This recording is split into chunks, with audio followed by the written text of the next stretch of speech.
Today on our show, the Punisher considers ending everything, but has to continue his crusade in a story where he must protect a little girl who reminds him of his daughter he lost and slaughters a building full of criminals on multiple floors. What are we talking about? Not this one. We're talking about Punisher Warzone. So we've made it to the third film incarnation of the Punisher before he returns to the big screen in Spider-Man Brand New Day. We're going to dive into the original draft written by Lexi Alexander and Nick Santora and how it compares to the final film. I'm Ben Wan.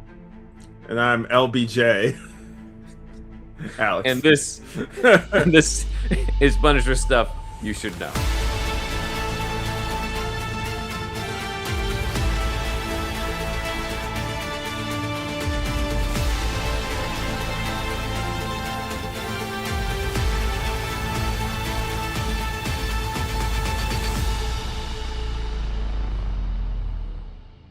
Welcome to Punisher Stuff You Should Know. I'm Ben Wan, and these are the days of revenge so sweet, just like the Ramallah song that accompanied the unrated trailer and the end credits. And with me is my co-host, LBJ.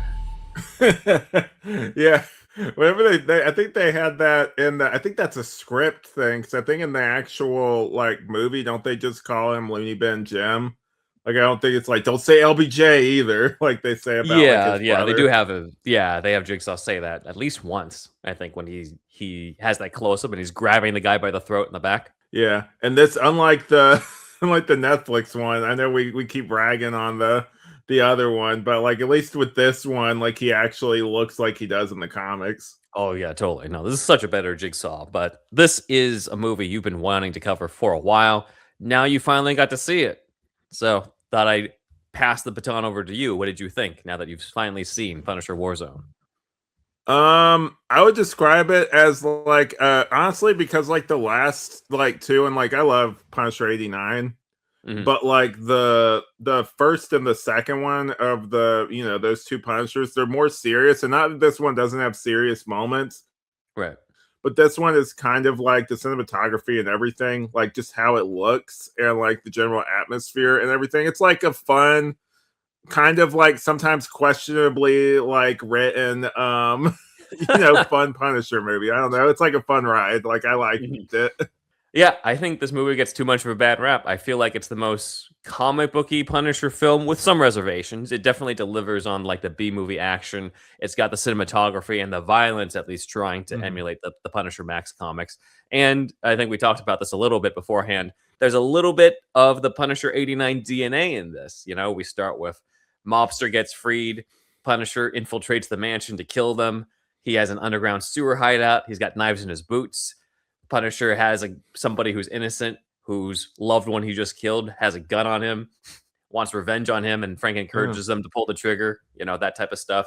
Frank also spends the movie looking out for a kid. Yeah, the Batman 89 kind of feel to it too. Like, I don't know. I was reading like not to jump ahead too much, but like there's like I mentioned the Butte thing with like the whole him obsessed with his appearance thing, like pre-Jigsaw. I forget what his name is. What's his Russo, like civilian name? Russati in the movie. There you go. Yeah, Russo in the script. Yeah. Yeah, it's that whole makeup thing where he's just like he's fixing his hair, and then like she like his girlfriend starts running her fingers.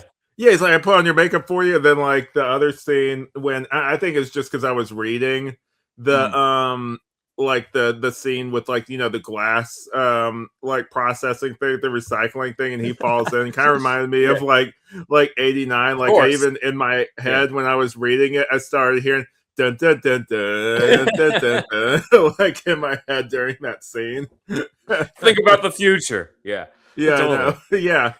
This one definitely like it has those vibes to it, but also it is so like early 2000s, like with the whole parkour, like these gang members, they do free running and everything. Like that's such an early 2000s thing. Yeah, I mean, we'll go into it in a bit, but that was a deliberate choice from Lexi Alexander because of the fact that she had seen so many action movies with that, and people were telling her not to put it in the movie. She was like, "What if I do, but we make a deliberate thing out of it?" So, like, make it stupid. The missile blowing up the dude in midair is like one of the most memorable kills. Amazing. that and when the one mobster is like handcuffed. And he's like, all right, well, we'll take him. And then like he just shoots him point blank in the face. And he's like, God damn it. Like you just hear like like Luke just like yell at him. I love that too, because it part of it is just the staging of it, but the other part of it is just that guy's reaction to it. I think he makes that's that whole such part. a comic book Frank moment from what I hear, though. Just him just being like, nah, fuck that though. Exactly. Yeah. So that was great. I like the kills are great. I think this is the main Punisher movie that, because again 89 was way before Garth Ennis stuff. This one really embraces the horror movie nature of the way that Frank kills, having very creative kills. I mean, we saw a little bit of this with Tom Jane with the paper cutter on the dude, and kind of with that later on in Dirty Laundry, which is after that with the bottle of Jack. But this one really nails it with like all the different creative kills that are very memorable, and we just haven't really seen that elsewhere in the live action versions of this. And I think it's one of the best parts of this movie. I think, unfortunately, though, it does kind of fall victim to what the 90s Batman movies get criticized for, which is that there's a lot of the villains, not a lot on Frank. I think Ray Stevenson needed to be in more of these. I thought he was awesome as Frank Castle. If Dolph was like a great 80s Punisher, I think Stevenson is great Punisher Max Frank. He looks like him. He's got the physical presence. He does have a great voice for it, though. I will say, I think his English accent, just like Colin Salmon's English accent, kind of slips in every now and then to the dialogue. Oh my God, yeah. I'm just like, okay, I know It's rough, man. English. Like I was, because I was like that was a moment I had, because I don't know if you like, obviously we saw him in Arrow before this, but like I had moments where I was watching him in this, and I'm like, you can tell, like I feel like who he was. Like you can kind of really tell that like he's struggling to like kind of stamp down like his accent, because I've only ever seen him as like British sounding characters like Walter Steele or as General Zod in the Krypton series, which actually he plays like a really good, from what I've seen, really good General Zod in that show. Yeah, I'll have to check it out. But it's definitely dodgy at times. I think it's interesting that there are so many English actors in this. But at the same time, it does kind of make sense given Lexi Alexander's background of like her previous movie was set in England. So she has clearly been around a lot of English actors for a while. So I guess it kind of does make sense. Of course, the other English actor who's in this is Dominic West as Jigsaw, which I think everybody kind of has. So I'll bring this up. Like the villains are deliberately, played up to be more goofy than threatening, very much in the camp. Some have compared this to like the Schumacher Batman villains. So I can kind of see why fans reject it. I think Jigsaw and Looney Bin Jim, in terms of the way they're played, or at least the mobsters, are kind of caricaturish in the way that Kim criticized some of the mobsters in 89. And you can see the difference, right? Because like when Kim Miori played Lady Tanaka in 89, she was very threatening. She was never silly. Nobody thought that she wasn't taking it seriously. Meanwhile, here it's like it's very over the top, very like Tommy Lee Jones in Batman Forever. And it's a very deliberate. It's definitely a deliberate choice for that. I do appreciate that they tried to go for it. Does it completely work? It's hit or miss. I think. I don't hate it. Honestly, I don't hate it. I think that there are other ways it could have worked differently with Looney Bin Jim, but I think that the overall issue that I have with it is like, yeah, there's definitely an element of dark comedy with Garth Ennis, but also with the Garth Ennis comics with like Punisher Max, they usually had more than just the violence. Like I think the story of Warzone is very thin in comparison to the average Punisher Max comic, where like you got the violence down for sure, and the kills are memorable, but not necessarily the story part of it. Like Frank feels guilty about killing an undercover FBI agent and considers ending his crusade, and then decides he's got to rescue the daughter, and goes back to work, and that's the end. Like, there's not much else to it. It's very much of the B movie action thing. Yeah, the vibe I get from this, like there's a moment obviously where like Microchip is like, there's a really great self-aware moment where like he walks out and then like Microchip starts getting down like the guns and everything, and Trace is like, what are you doing? He's like, just give it a minute, basically. And then like like he comes back in, he's like, all right, like how many times do you think this Punisher has been this like, oh, I'm done, like here's your thing, because the way he acts like it's a common occurrence with this guy, basically. Yeah, I hadn't thought about that. Maybe we just have a whole bunch of John Bernthal type moments of him being like, I'm done with killing, and then never mind. Let me tell you something, man. Let me tell you something, man. I'm sick of this shit. I had not thought about that, but there are definitely. It's interesting because it's just like, okay, yes, there's dark comedy in both Garth Ennis stuff and in this movie, but it does kind of feel like it's a different type, right? It feels more goofy in the movie than in the comic, and I think a lot of it is just because of everything else that surrounds the comedy in the comics, as opposed to this one where like there's not a lot else that feels like it's compensating for that. Like there's a level of depth and edge to the characters in the comics that I just don't really feel like we got in this movie with the different characters. The characters are pretty much like what you see is what you get on this. I mean, Detective Soap has a secret, and then that's about it. Like everyone else is pretty much like what you see is what you get for the entire thing. And it's different in the Punisher Max comics. It definitely was visually conveyed, but in terms of the spirit of like the characters being a little bit more complex than that is not really like translated as much. We'll go into it when it comes to the script. That said, I do really enjoy this movie. Go ahead. Go ahead. Sorry. No, you go ahead. You finish your thought. I know I really do enjoy this movie. I do find it very rewatchable. And like it's one where I really wish that in some alternate world there was at least another outing of Ray Stevenson. Just like I wish that we had seen another version with Lundgren or another version with Tom Jane outside of Dirty Laundry. I mean, we kind of did. I was about to say we kind of did with that one. Yeah. Mm-hmm. Yeah, so and we have that kid show. He was on that kid show too. He had the third. That's true. He had the Brussels sprouts. Well, Ray Stevenson had the Brussels sprouts line in the. He freaked out the rest of the Avengers. Yeah. So that's a good moment. That's his other appearance, I guess, but wanted more out of it. Robot Chicken too. That was the fourth one. His fourth appearance. Yeah, it was Robot Chicken, the video game, and Dirty Laundry. For Jane, yeah. Wow, he's been the character a lot. Yeah, even after, right? Because Dirty Laundry was after Warzone.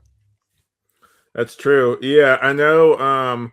The thing I was gonna say, and I know I've kind of pointed this out to you. I kind of love the brothers' relationship in this between Looney Bin Jim and Jigsaw. Just that whole scene with the mirrors, being like, I think I'm almost over. And every time I see my face or something like that, it's like as long as we're together, you know, I have to look at another mirror again. And then he starts just like throwing himself into the mirrors and destroying them, and they start laughing. Like it's like they're both like out of their minds, but it's kind of nice seeing them like it's kind of a sweet moment. Yeah, have such like a nice moment between them, even though they're clearly like insane. I think that moment is probably the best between the two of them. I think with Looney Bin Jim, there's kind of a weird thing going on where like that he's kind of the big muscle, quote unquote, of the movie, and yet he's also deliberately cast to be this guy who's tiny in comparison to Ray Stevenson. So I'm like, it's kind of like I get the idea of it, but it also doesn't quite work. Like they were trying to make a henchman version of Hannibal Lecter, but I'm just like, well, the whole point of Hannibal Lecter is that he's like this genius, and this guy doesn't really seem like much of a genius. He's kind of just he's a lunatic, and that's about it. Like there's a disconnect for me with LBJ in terms of what they were trying to do. It's like a wild card character. Yeah, he's one of the few original. I think he's the only villain in this who is original to the movie. He's not from the comics. All the other villains are from the comics, but he's the only one who was created for this. Oh, really? Yeah. There's no brother, at least from what I know, to Jigsaw in the comics. But he feels very comic booky, though. Like, to be fair, as an original, it just sounds like a Marvel character. Like yeah, it seems like a Punisher Max character. Yeah, for sure. It's just there could have been other really surprising. I just assumed. Yeah, we'll go into it as we go further. But yeah, we're going to be covering. We could have had the Russian back. Yeah, maybe, or other Punisher Max characters. We're going to go into sort of the development as well as comparing the movie to the script and what things were originally supposed to be in there, what things were improved, I felt, into the movie. We'll go into it. But Before we go any further, I do want to acknowledge that this is our first Punisher episode done after the loss of Punisher's co-creator Jerry Conway.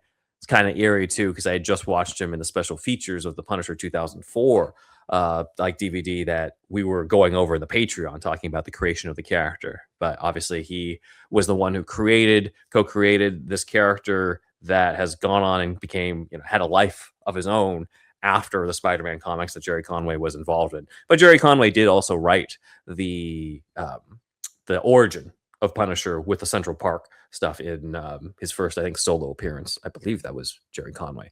Anyway, that is what we owe to him, is like the origin and just the general idea of like the skull and the name Frank Castle. And then I think everything else has been kind of taken on a life of its own, especially with the Garth Ennis stuff years and years later.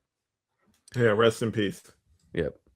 But let's talk about a brief history of the development of this movie. It's no secret that this was supposed to originally be the sequel to the 2004 Punisher movie. The idea being like the first one was the origin, then the second one is him versus Jigsaw. And even though the video game with Tom Jane in 2005 tried to connect to the movie by saying Jigsaw was John Saint, doesn't look like they were going to go that way with the sequel. Jonathan Hensley did write a script called John Saint as Jigsaw. No, with John Travolta playing Jigsaw, I don't know, bro. Like that's like he's a good actor. The son is the one. Oh, it's the son. Okay. Yeah, because he's the one who got blown up. Supposedly blown up with a mine, the part where he's like both of them afterwards. Yeah. We never actually he's kind see of like him a minor guy, though. Like you think, like I just assumed it would be John Travolta somehow because like he's the bigger out of the two. He's a bigger star. Like I don't know. Well, this is the video game. There's also an Iron Man suit in that game too, so When Jonathan Hensley wrote the Jigsaw role into Punisher Warzone, that Jigsaw was Billy Russo. There was no Saint connection, that at least in terms of the identity. But that didn't go through. Tom Jane was not happy with that script. Maybe one day we'll cover that.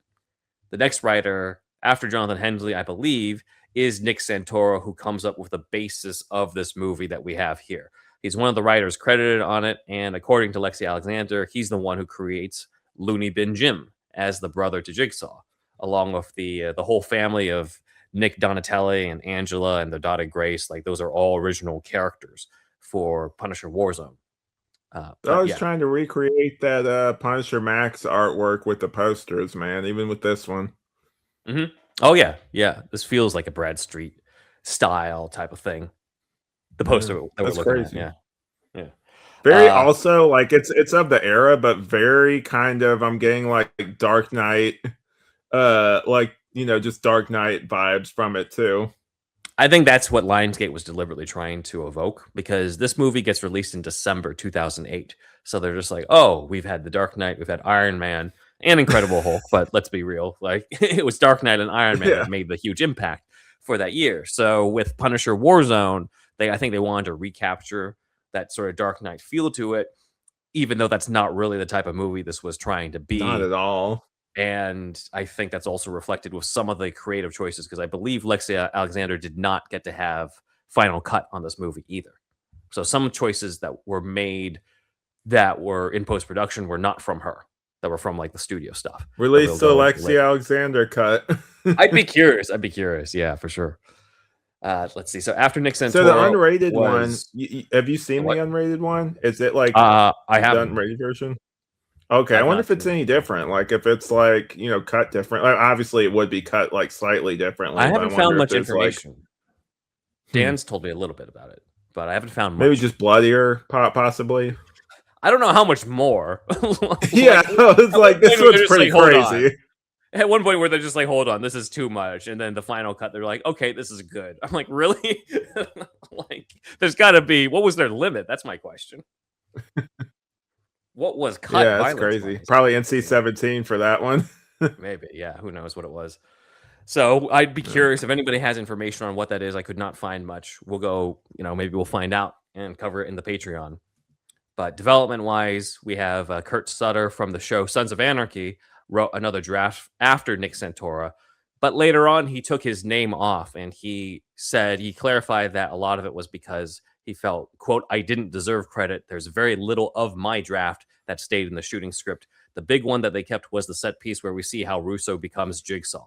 It's pretty brutal. Glad they kept that. So that's him kind of.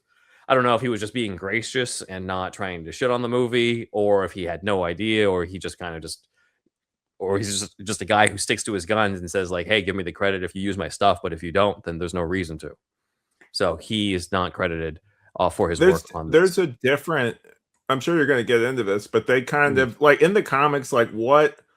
How does Jigsaw come up with the name? Is there like a moment where like I doubt he looks at like a jigsaw puzzle or like or like a billboard of a jigsaw. It's like, oh, that's me. That's what I'm gonna be now. Like I'm sure it's just like, oh, my face looks like a jigsaw puzzle. Like, do you know? I don't think that's covered. Like I think he showed. I think it's one of those things where it's like it's a movie. It's a movie. We have to explain where it came from. People are not going to understand unless we say, why is he a jigsaw? You have to I think the first appearance. I don't know. Yeah, the first appearance, he was literally just like, it's, I'm Jigsaw, and that's it. That's it. Like we didn't get to see the origin play out like the fucking Hollywood with this shit where like everything, you have to have an explanation. Like you can't just the news or something. Like, I don't mind when the news comes up with it, but it's just like we can't have them actually call their character's name in the movie or show. Like that's the name, but we can't have the character be named that in the show. Like there's a lot of stuff like that, especially like early on where they're like, we can't have the character. What the character's name is, but like we can't refer to them as that in the actual episode or the show, basically. Yeah, because some people were just like, oh, like Hawkeye's never called Hawkeye. I'm just like, Hawkeye's called Hawkeye once by Nat in the Avengers. Like he is called Hawkeye, but like one time. So I could see why most people miss it. At least here with Jigsaw, he is called Jigsaw. Like they don't try to bury it underneath. Well, this is the kind of movie where you would do it though too. Exactly. So that's they embraced that part of Jigsaw. So Nick Santora continues the whole thing with Jigsaw, so does Kurt Sutter, and then afterwards, the movie also credits the writing team of Art Markham and Matt Holloway, who were also credited on the first Iron Man. I don't know the specifics on what Markham and Holloway contributed on this one. I'm not sure whether they did work before Lexi did her rewrite that we're about to go into, or if they came in after. I do know Kevin Feige did some producer work on this. He's credited on it. The DVD commentary says Marvel was involved, but also pretty hands-off since Lionsgate was fronting the money. And it's also like the early days of the official MCU. So even then, Marvel didn't really have the clout that they would end up having later on. But maybe Feige's the one who forwards over Markham and Holloway since they worked on Iron Man and they do their own changes. But whatever the case is, they're credited on the movie. And the script that we have doesn't have any of them. The script that we have is credited to Lexi Alexander, who is the woman behind Punisher Warzone in terms of the script and the final movie, since she's the director. That's the one that we're going to be covering today. So this is called Punisher, just as Moretti says. Punisher. So I thought of you the moment that I saw the title page. It's dated June 27th, 2007. And she definitely had the opposite approach of Bart Goldblatt from 89 of trying to embrace the comic books, wanting it to exist or feel like its own world rather than it feel realistic. You can't really criticize this one of being like, oh, it just feels like they were trying to be, they were ashamed of the comics. I was like, you can at least say that they embraced it, even if you object to the tone. But let's dive into the opening. Well, it's like I get sometimes people not liking tones and stuff like that, but I'm just like, it's almost like you can't have anything anymore because people will like complain if it's like, oh, it's too goofy, but it's like comic accurate. And then people will complain like, oh, it's too realistic. It's like, you can't have anything these days. That's true. People are going to complain one way or the other. It's like, come on, man. Yeah, it's usually, it kind of just feels like, oh, with the comic booky, quote unquote, goofy stuff, it has like, it's too much humor, not enough depth. And then the stuff that's realistic is said to have had that depth and adult themes, but isn't comic booky enough. Like, let's break it to you guys, but it's all the same goofy. Thing. Yeah, that's true. Yeah, so I think it depends on the level of it. But let's go with the opening sequence from the script. So we have a very similar opening in the Punisher's lair, or lair, as it said in the script. Well, Layer. We open in a similar sequence from the movie. Punisher is preparing his weapons while the news reports that a key witness in the case against mob boss Don Cesare was gunned down. And Don Cesare comes from the first issue of Punisher Max. This guy is in it. His name is Don Massimo Cesare, while in the script he's Don Gaetano Cesare, but they're both supposed to be the same character. They're both in wheelchairs. The Don in the movie is at least able to speak. The guy on the right, he's at least able to talk. But the one in the comic is practically brain dead. Oh, this guy looks way worse off than the one from the movie. Yeah, exactly. Yeah, so that's why they changed it, because I think they wanted this art doesn't offend my eyes like the other one does. Well, this is Punisher Max. Well, the Punisher Max first issue, where the art was done by, let me see, who was it done by? Luis La Rosa was the artist on this one. Yeah, they should have kept this guy. Sorry, I keep bragging on it, man. Like I do like some of the Steve. Oh, okay, good. I mean, yeah, like some of his art's good. I don't know. Anyway, well, you'll see his stuff later. But anyway, we're gonna go into, let's see, main difference between the script opening sequence and the movie is that this credit sequence ends on the vest revealing the Punisher skull, which I thought was kind of cool as an ending visual. I will say, though, that the Punisher skull in the movie is probably the weakest version of the skull. I mean, it's just very faded. It's not very memorable. It kind of just feels like an afterthought in some ways. Like, it doesn't It's very early 2000s. In terms of just, like, keeping the symbol on the down low. Yeah. The kind of faded, like the kind of like a lot of early 2000 stuff. I can't cite like a specific thing, but I feel like that was like a design aesthetic of the time, like the kind of faded like logo thing. Yeah, well, I just remember like graphic tees with that. Maybe that was it. Yeah, yeah, like the Nolan Batman's. There's nothing that makes the symbol stand out. It's the same color as everything else, so you kind of have to squint if you're a criminal to even see that he has a bat on his chest. Like it's too comic booky. Maybe it should have been lighter. Because it's supposed to, like, especially in the Miller stuff, it's supposed to be like a target where you draw your gunfire. So, like, he made it lighter than everything else. You could kind of evoke that and wouldn't have to have the yellow oval or anything. Could be interesting. Or just make the black bat, just like what they did with Batfleck and a lot of, most of the comics, where it's a black bat on gray. Yeah. But they didn't. Oh, we're not going to do that. That's too comic book accurate. But at least with this one, I'm like, they're trying to be comic booky, but the skull is very faded. I guess they were trying to more convey this guy has been at it for a while. Only 5 years, apparently, which I'm like, it could be longer. You guys, like, he's so old. Like, you could do, like, maybe 10 years or something. I don't know. Maybe. I mean, he has to have been old enough to have had a wife and 2 kids. And then they do say that it's basically said that he lost his family 6 years ago, and he started as the Punisher 4 years ago.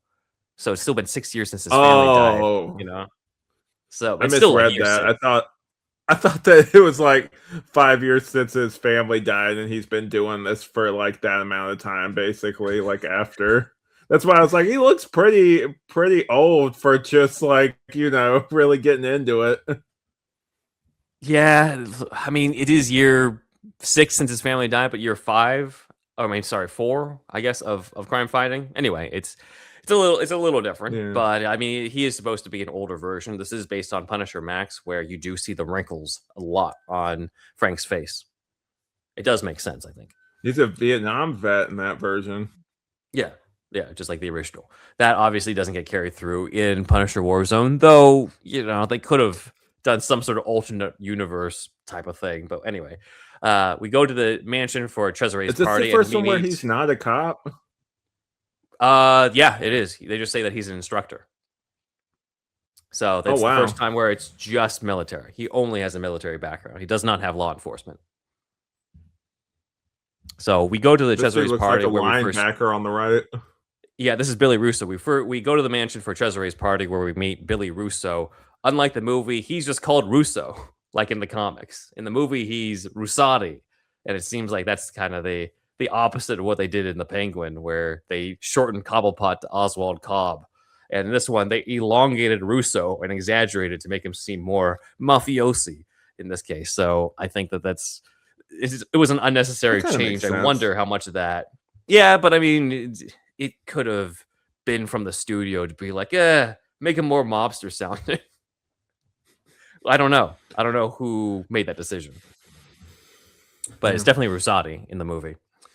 Then this party's being watched by Detective Saffiati, who brings up how the mobsters make Italians like himself look bad, which is a line that's not in the film. I thought it was kind of a nice character touch there. And next to him, of course, is the comic book character Detective Martin Soap. See, there's your Steve Dillon comic right there, Alex. See, that doesn't look bad. I think it's sometimes whenever it's not this art. I think there's like it might depend on the colorist though too, or maybe like the inker. Sometimes they really make his art look like rough and hard to look at. I think it's great in Welcome Back, Frank, but that's just one comic, right? That's the main one that I have. This is from I Welcome like Back, Preacher. Frank. I like how it looks in Preacher. Like I like that look for that story. I don't think all of his art is necessarily bad. I think that I've just seen some examples where it might just come down to the inker. But like sometimes, and like he does have like same face a lot of the time, so like that's part of it too. Where you see like his version of the Hulk, and it just looks like every character he draws, and I'm like, come on, man, green, yeah. I'm like, come on. This is Martin Soap, who is a character from the comics, co-created by Steve Dillon, but of course, writer Garth Ennis was the creator from the writing side. And they stay true to Soap, at least in terms of being an unpopular cop on the force who's deliberately assigned the Punisher case because the cops know he's not going to be capable of catching him. This does, however, speak to an issue with this adaptation because, again, I was talking about how things are kind of surface level in the comics. Soap in the comics is a more sympathetic character who just has like terrible luck. He tries, but he's kind of just, he's not meant to be it doesn't seem like he's really meant to be a hard-boiled detective type of guy. But he is somewhat relatable and somewhat human. Soap in the movie, however, is more of a like incompetent caricature. Like it almost seems like he doesn't know how to put. But he's intentionally like that. Yeah, but even when he tries to put the gun together on his own in the car, like it even seems like he doesn't know what he's doing at that point, the way that the guy plays it. But he is kind of intentional about pretending he also is on that the he can't do it, but he's also secretly working with Punisher. Yeah. That's what I was gonna say. Yeah. So let's see. Inside the party, we get a little bit more of the people there. It says that the girls are quote unquote I fucking Billy Russo. Even Cesare's wife gives him a once over. And there's also a Frank Sinatra impersonator, which is kind of funny. I think this was probably cut because they only had so many people they could bring on. This is a lower budget than what they were probably originally supposed to get. There's more dialogue between Billy Russo and Cesare once the Don finds out that Billy's arranging a deal for Christou Boulat to get a biological weapon. So similar scene as the movie, but there's more dialogue. Billy asks Cesare if he's got his balls in his colostomy bag. And Cesare tells him if he spent as much effort in his work as he does into his appearance, he'd make it past the rank of lieutenant. So a nice little drama there between the two mafiosi. There's more dialogue about Looney Bin Jim, though Cesare doesn't call him that. I think in the movie he's like Looney Bin Jim as he's turning around. It's very, very mobster-esque. But yeah, Billy says Cesare put James away because he's the only one he ever felt threatened by. And Cesare even confirms this, says that Hannibal Lecter and Adolf Hitler would run from him and that he's a fucking cannibal, a beast, trying to build up Looney Bin Jim here. Very B-movie dialogue. I enjoyed it. Yeah. There's that, and then there's this part about like how he's got Maine lobsters at the dinner table, and he always thought he would want that if that's his last meal. And so then he sort of has a subtle threat after saying it be his last meal by telling the boys to eat it up. And so that is why Billy decides, you know what, I'm not eating with the old man, and we're getting out of here, or we're at least separating ourselves at this point. Then I thought that was kind of really cool as a similarity, but Punisher does infiltrate the mansion of the mob boss, and in the movie you just kind of see him attack a guy outside, but in the script he hangs a guy with a noose, which I'm just like where have I seen that? Yeah, that's immediately what I thought too. Yeah, maybe they decided to do something different when they thought that was too similar to the 89 movie. I don't know. Whatever the case is, it was cool. Well, then also I'm sure you'll get to this point too, but when he goes into the dining room, he sets off that flare, and then he says, ladies and gentlemen, you've eaten well. You've eaten, you've eaten New York spirit. From this moment on, none of you are safe. He does not say that. For those who were taking this seriously, yes, he's just referencing Batman Year One. It would be wild though if that was the case, but I don't think. Oh my Frank god, would. best movie Frank ever. would not say that. Yeah. It would make sense, but also Frank wouldn't spend too long talking before going to town on everybody. I want to see them do that in the Batman. Like, I want to see like Batman Part 2 or something. I want to see a moment where he confronts the mobsters and everything, and like has a similar moment to that. That would be so cool. He could do it with Penguin, since Penguin's the top dog now, right? It'd be cool. And the Iceberg Lounge or something. Yeah, for sure. But here we are. Yeah. You have eaten well. Here we go. Yeah, exactly. We do have Punisher infiltrating the dinner. Lights go out. All we see is the skull before we see Castle, like in the movie. And this prompts Cesare to say, "What the fuck?" as his last words. After this, we get some additional but very unnecessary scenes of people reacting to the lights going out.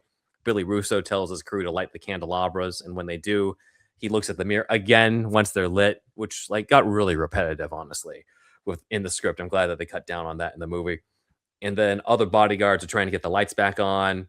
Again, we didn't need this. It breaks the tension. I'm glad it just goes directly to Punisher reveals himself, and then in the dining room, he beheads Cesare and he breaks the wife's neck. And in this version, she doesn't actually try to reach for a gun before shooting at him. So he doesn't even have self-defense as his reason in the script. He just kills those waiters, though, too. It seems like it, right? Like there's a waiter who comes in and screams, and it just says that Punisher just is firing, but it doesn't, it doesn't really say whether he spares the waiter. That's how I took it anyway. Yeah, me too. I just figured this is unlikely that he's going to be able to control all that gunfire where the waiter's not going to be collateral damage at that point. But maybe, I don't know, he was a corrupt waiter. I don't know. He's done his research. Yeah, he had some. Yeah, exactly. He was laundering money. Yeah. Punisher also chokes a guy to death with his combat boots. This is not in the movie, at least not what I remember. There are some other creative kills we don't get in the movie, like taking that main lobster and shoving it into the throat of one guy, and then he breaks the arm of another guy and uses the bone sticking out of that broken arm to stab him in the heart with his own arm bone. Yeah. That was kind of questionable. I'm like, it sounds really cool, but I'm like, the physics of that, like how would you pull? Not even that, like how would you frame that? Like that's the first thing I thought. That feels like something that they're like, okay, how do we do this? And when they figured out, like, yeah, that actually is not going to look that great, then they cut it. Yeah, like that feels like something I would write in the script. Because at first I thought he was going to be like he broke like his arm or wrist or something, and then like the bone came out, and then maybe he did like that into like his neck. Like you could do like something like that, or bring like it up to the neck, like that. Yeah. That'd be cool though. Like you bring up to the neck, and then the guy's mouth comes open, and you can see through the mouth that the bone's sticking through. Yeah. They should have done that. Lexi, let's remake this movie. Yeah, no, New Verse Media. No, New Verse Media is not told. There's no way. Have this scene in there. Tim's like, we're not making this. If we do the story of Punisher Warzone in audio, it'd be like 5 minutes. You just hear like a bunch of like gun magazines, like. And then Punisher kills the mobsters. Anyway, let's cut to like 15 minutes later. Then his wife was fucking Billy Russo, or not Billy Russo, damn. Billy Russo, right? Billy Russo, yeah. This opening attack on the mobster's house on the mobster's birthday, him executing this really old as fuck mobster in his wheelchair, killing all the family that's there. This is from the very first issue of Punisher Max in the beginning, which is what you see on the bottom. The main difference, of course, is this Boondock Saints style Punisher hanging upside down on the chandelier, which I think it's been somewhat controversial because some fans are just like, Punisher would never do that, but it's also kind of like, well, in this type of movie, I accepted it. It's if it helps in terms of, yeah, it works. It works in terms of movie logic. I felt I didn't think this part was goofy. There's much goofier stuff in this movie than this, anyway. But yeah. In the comic, he's just outside with the Gatling gun. He literally comes in, kills Don Cesare, then walks out. All the men run out and then just get mowed down by Frank with the Gatling gun. So it's a little That's different. a lot less visually fun and interesting. Like that looks cool in a panel, but like you gotta picture it like we gotta make it look cinematic. Come on, guys. Yeah, here it looks like Lexi was playing around with some idea of what she calls a human artillery turret, where he's just spinning Mhm. around out as he's shooting everybody. In the script, it's That's one not of the the memorable chandelier. moments in this. Yeah, like it's not a chandelier in the script though. It's him spinning, like I guess spinning on a chair for a bit. But I think this is the most cinematic what we saw here for sure.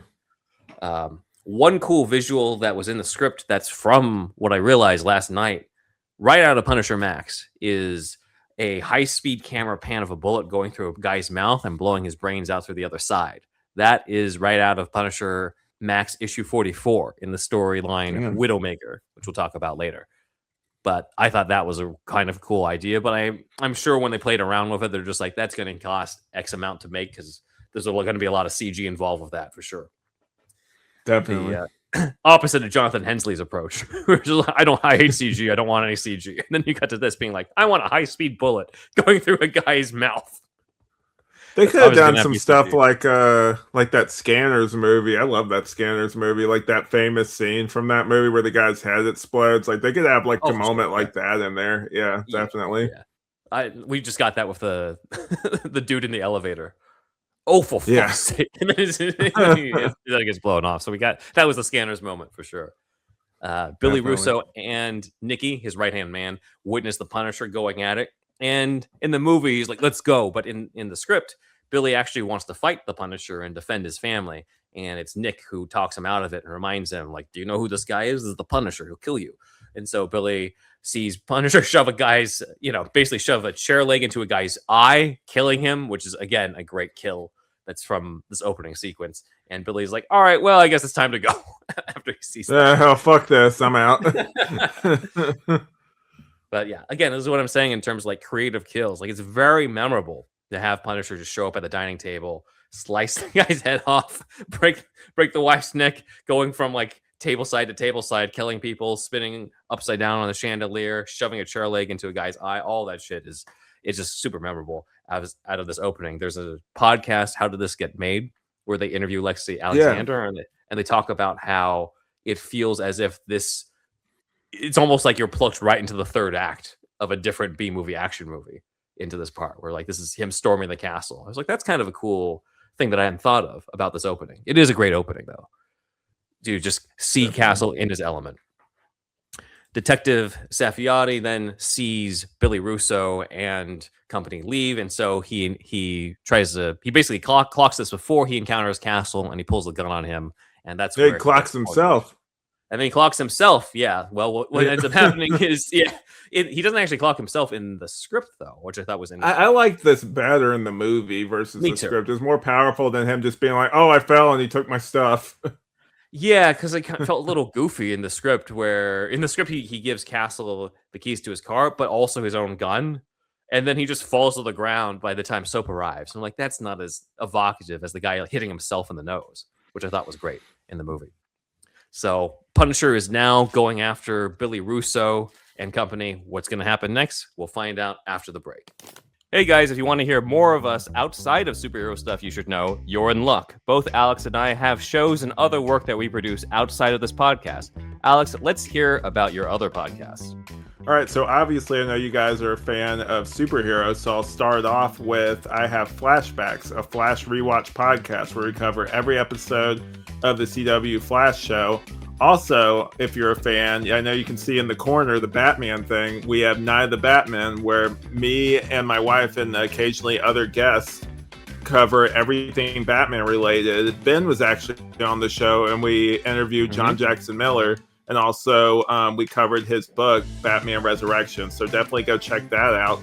And also, if you're more into like kind of a vague kind of movie-ish show, kind of like a vague, like What Mean kind of vibe, then I have What Mean podcast, which is also great. That's just vague, like movies, TV, music, just whatever I kind of feel like covering. That has made a comeback recently, so look forward to that. And if you're into just TV in general, and especially nostalgic TV, I would recommend Review More Girls. My wife and her cousin cover it, and that show heavily deals with family, the Gilmore Girls show, and they talk about their own personal, their personal family life, and also just how they relate to each other, kind of like the two main characters of that show. So definitely go check that out. Awesome. Yes, I've been a guest on both Flashbacks and Night of the Batman. I've not watched enough Gilmore Girls to be part of Review More Girls, so I don't know if I'll be making an appearance on that one. But on Flashbacks and Night of the Batman, I've been there, and it's been fun. So definitely check those out. As for me, outside of this show, I'm both a voice actor and a writer. On the voice acting side, I'm currently voicing 3 different versions of Batman on YouTube. Yes, I'm the voice of Batman in the Arkham tapes. That's an analog horror series produced by one of our collaborators, The Bat Feed, in which I play a Bruce Wayne who's injected himself with the powers of the different Rogues Gallery members, becoming this monstrous version of Batman that you see there. And I am also the voice of 2 other versions on Newverse Creative. That's one of our favorite channels. That's NEUVERSE.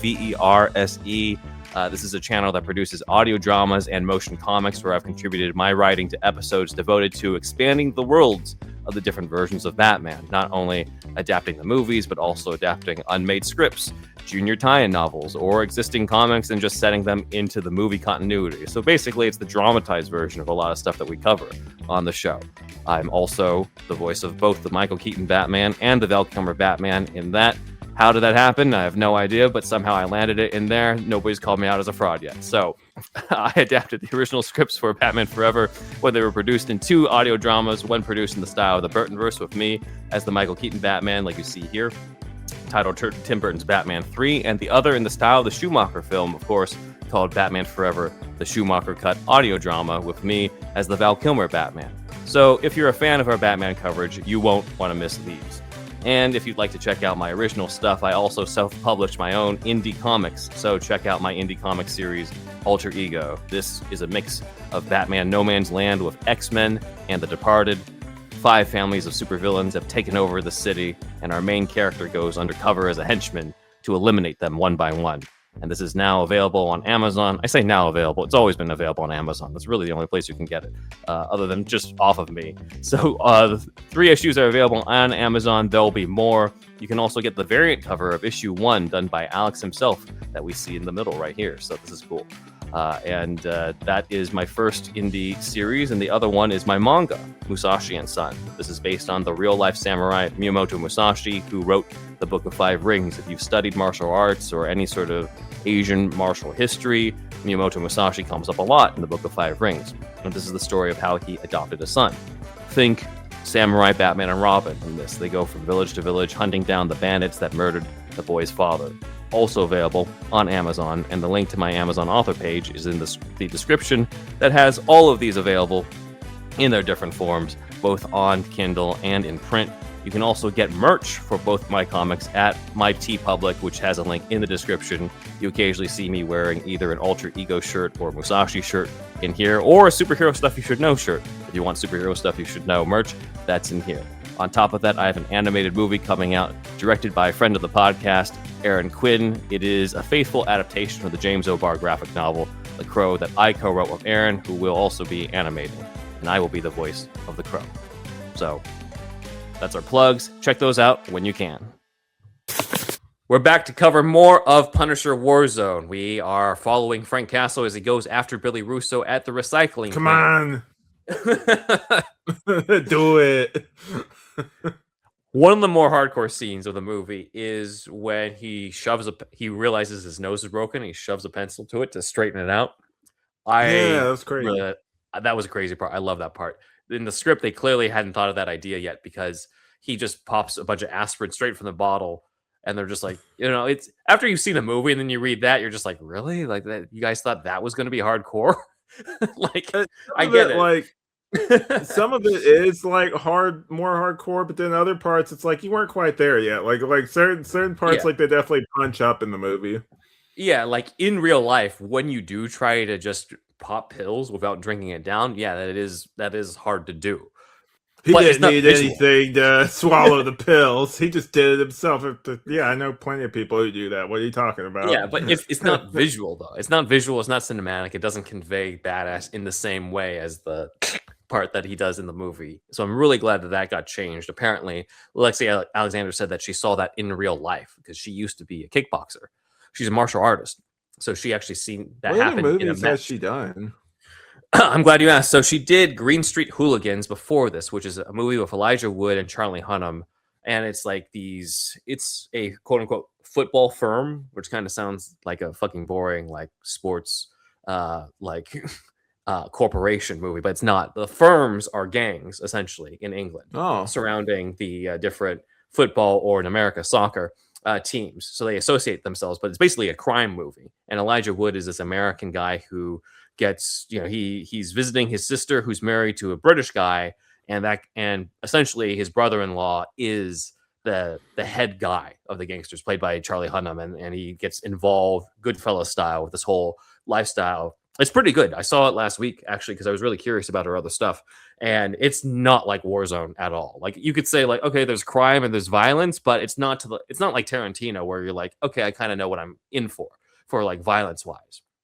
It's not like that at all. Like the violence is just pretty much what you would expect. It's pretty realistic. It's bloody at times, but not over the top bloody like what we got in here. She was mainly doing it for Warzone to emulate Punisher Max. That was the main thing. So she did that, and then she did Punisher Warzone, and then afterwards she did a couple of episodes in the Arrowverse, actually. So that was like her next time in the comic book world. But obviously, as part of the Arrowverse, she doesn't get to try to emulate the Punisher Max as much. What do you think, Alfie? Is it Alfie Max time?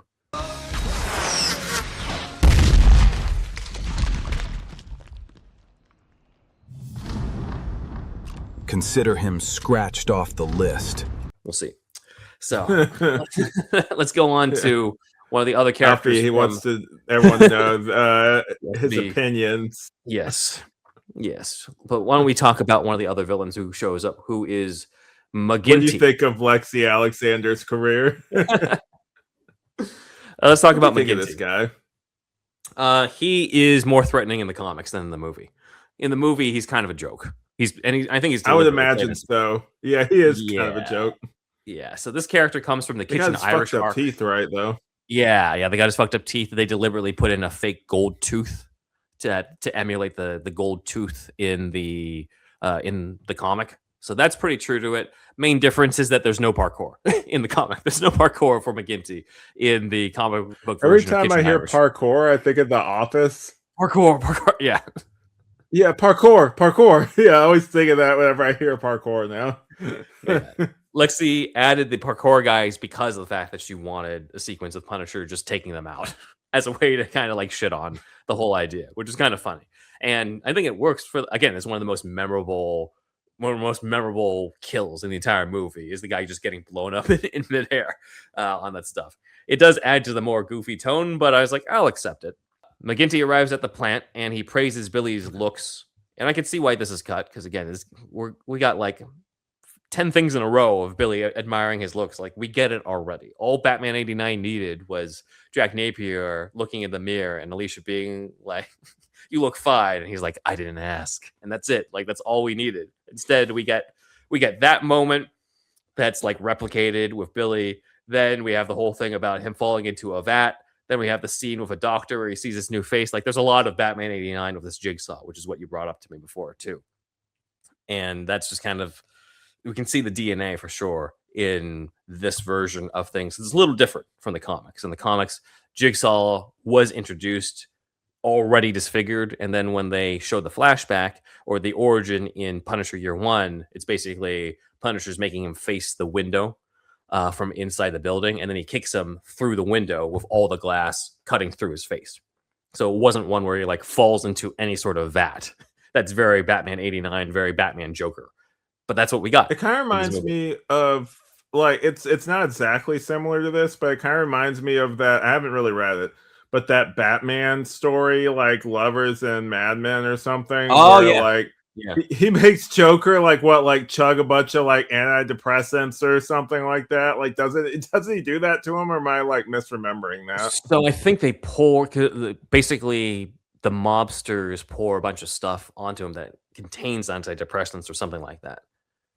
Like That's what it's it more is. complex. Yeah, something like that, and then eventually he falls into the vat to fully get bleached and get the Doesn't green hair Batman and mess stuff. him up though, or something? Or am I misremembering that? He does in the sense that when he runs away from like nearly killing Bruce's girlfriend, Batman throws a batarang which causes the scar on his cheeks. Oh, that's what it was. Okay. That's in Lovers. So this is Lovers and Mad Men, the Batman Confidential story that I think is underrated, but written by Michael Green that covered a different take on the Joker origin. I think a lot of people have forgotten it or haven't talked about it much. I know a lot of people prefer their Joker mysterious with no origin, but I mean, come on, guys. The whole chemical vat thing is in like a dozen different versions.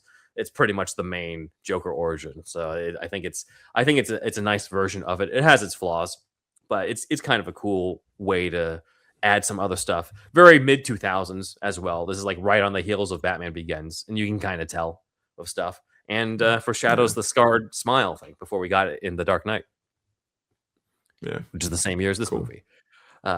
Which I think is almost to its detriment because it's kind of just like, dude, like, imagine if this was 2007 instead of 2008. Like, would it have gotten a little bit better? I don't know. It would have gotten necessarily a better reception. It still would have been this if it's Well, it's still kind the of same like movie. Watchmen, right? Like the movie. Yeah, Kind yeah, of like like the with Watchmen movie. Watchmen. Like I do Yeah, enjoy the Watchmen movie, but that shit same. should have come out later. Yeah, like imagine that's in 2016 as opposed to 2006. Wait, not 2006. What am I talking Yeah, about? 2009? exactly. Yeah, like 2009. Yeah. Yeah. It's like because then it's like, well, people had kind of a rough idea of what superhero movies were, but now you could really be people have more of a broad idea of what it is. So you could really like have a subversive movie like that work. Back then, it's like people weren't ready for it. People were fresh Mhm. off like the Dark Knight, man. They're like, oh, what's this? Yeah, yeah. You telling me Zack Snyder skipped ahead and went straight into deconstruction rather than construction? That was the thing with his, like, I think it's his wife said, like, oh, apparently people don't like this. It's like, no, you have to, you're making a universe. You can't start with them like already in a bad spot. You And have to like start with them in a good place. she was right about people not liking it. She was right about that. Yeah, And yeah. but I do wonder, like, does that work better? Like you said later on, does Watchmen work better? Like maybe 8 to 10 years later, after the MCU's at its height, and suddenly just like, okay, here's something new that's like an R-rated, like indie movie type spin on what you know about superheroes. Does Snyder's take with like BVS work after an already MCU like established DC series of films where Superman's well established, Batman's well established, and then he's like, okay, here's this R-rated Black Label Elseworlds take where things aren't like, does that all go better or go down so much better during that time? I don't know. It's interesting to think about. But we don't have to worry about Punisher. That way there's no PG version of Punisher that needs to be just deconstructed. It's just it is Frank being who he is. So there's let's see. Going back to McGinty, there's more information on what Russo is sending McGinty to actually do. Because I got to this point in the script, I'm like, oh yeah, I don't really remember what McGinty was there for in the movie. I just remember it being an introduction to the character. And apparently in this version, McGinty is involved in this deal going on with the Bulots, and he wants McGinty to bribe the customs and security guys at the port, telling them to threaten them into silence by listing all these things they know about them, their addresses, how many kids they have, like where they go to school, who they take piano lessons from, like all that type of shit. And that's kind of gives a little bit more color to the scene of what he's actually there for. Then, of course, McGinty and his crew leave through rooftop because they can't go through the front door. They're parkour guys. Come on. So Frank takes advantage of that because the guards are already used to seeing people, come out through the skylight. And he infiltrates the plant, has a little bit more of a violent entrance to this one. He slices the artery of one guard, breaks the neck and back of another by landing on him. And then he goes inside, and that's where he ends up doing the thing that he'll regret for the rest of the movie, which is shoot Nick Donatelli. Because he doesn't know, and we don't know yet as the audience, that this guy is actually an FBI undercover cop. So he shoots Nick, and then he fights this dude, Pitsy. Now, Pitsy is from the Punisher Max comics. He's also very different. So in the movie, he's kind of just a henchman. In the comic, he's a tough motherfucker who's like nearly impossible to kill. Like it's to the point where this guy's like walking around with like all this shit inside his body, and Frank's like, "You got to be kidding me!" Like he's just, Wow. maybe this guy should have been the Muscle rather than Looney Bin Jim. in this movie because he's pretty he's the one who kicks Castle's ass. He's the one who's kind of like the Russian. He takes the place of the Russian in some ways in that story. In the beginning. He's just a muscle in the other version, or what's his like? Why is he so invincible? It's just not really explained. It just kind of that's the character. Is like the dude's just hard to kill. And then later on, you meet Pitsy's sister, who has the same shtick. It's in the family type of thing. There's a little bit there's a little bit of there's a little bit of that in the script where he seems to be a little tougher than the guy in the movie. He manages to grab Frank by the throat and lift him off his feet. This guy in the movie barely got to do anything like that, anything close to that in the movie. And then Castle has to knee him in the balls to let him go. And then, similar to the movie, we have the whole confrontation with Billy Russo.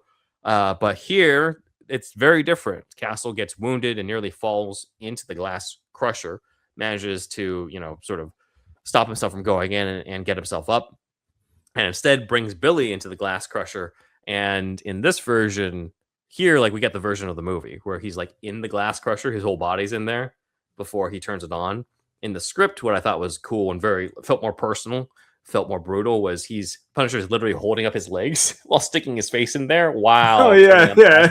He's like yeah, exactly. It's so funny. And this one, it's more comedic, where he's just like, "Fuck you, fuck you." Like, he just keeps saying it over and over again. Yeah. I'm also kind of wondering too, what the script pointed out to me is like the movie never explained how only his face was fucked up. I was like, you're in the glass crusher, his entire body would have been cut. Like it's not like the plastic surgeon was able to fix the rest of his body and just kind of ran out of time with his face. He only had so much amnesia. he's got horse side for the rest of his body. Yeah, got horse parts on. I love that part of the script. He's like, "What?" Like whenever he says he's got like horse parts on, like it's a realistic reaction. It's like, "What?" That and the fact that he's like expecting to have his face magically restored like the next day. He's like, "That's why I come to you." No, it's plastic surgeon. You restore my face. Yeah, the best plastic surgeon. Like I told, to speak of Batman '89, it's more excusable in that version why his face is fucked up. And this one, it's just like, the best plastic surgeon, and that was the best. At least in the script, they kind of make an excuse where they're just like, "Hey, you want this done really quickly, and like you're losing so much blood. This is what I could do," kind of thing. But in the movie, it's just kind of like you don't even have a moment where he's like, "You see what I have to work with here." Like, there's no moment like that in this. Dr. Davis in '89 did way better than this dude in Punisher War. Fucking Dr. Davis. Oh my god. For those who don't know that name, check out the '89 novelization and Batman Resurrection. It's when they gonna bring that guy back? You see what I have to work with. He's the crime doctor. You could totally do something like that. He could be the crime doctor. Yeah. Well, Joker does kill him in Batman Resurrection. Spoilers. Yeah. Resurrection. I thought you meant '89. Yeah. '89, he kind of just lets him off the hook. Like he's kind of just like laughing and just left him in there. It's like, okay. Yeah. That's true. Well, we'll see if anybody does anything else with it in fan stuff. Back in the VHS days, I thought that he killed him, like just because of how low quality VHS stuff is. Like it goes dark, and I just assume he killed him. Like I guess he's dead now because you're just assuming. He just ran back down the stairs and like just one thing I forgot, and he just runs back down the stairs. Yeah, or just maybe off screen or something. Like he just killed him. Like I just assume because by like watching it like in a higher depth, like no, dude's just standing there in the dark. Like after he did that, like there's no follow up or anything. Yeah, that's true. I could see how you would come up with that interpretation.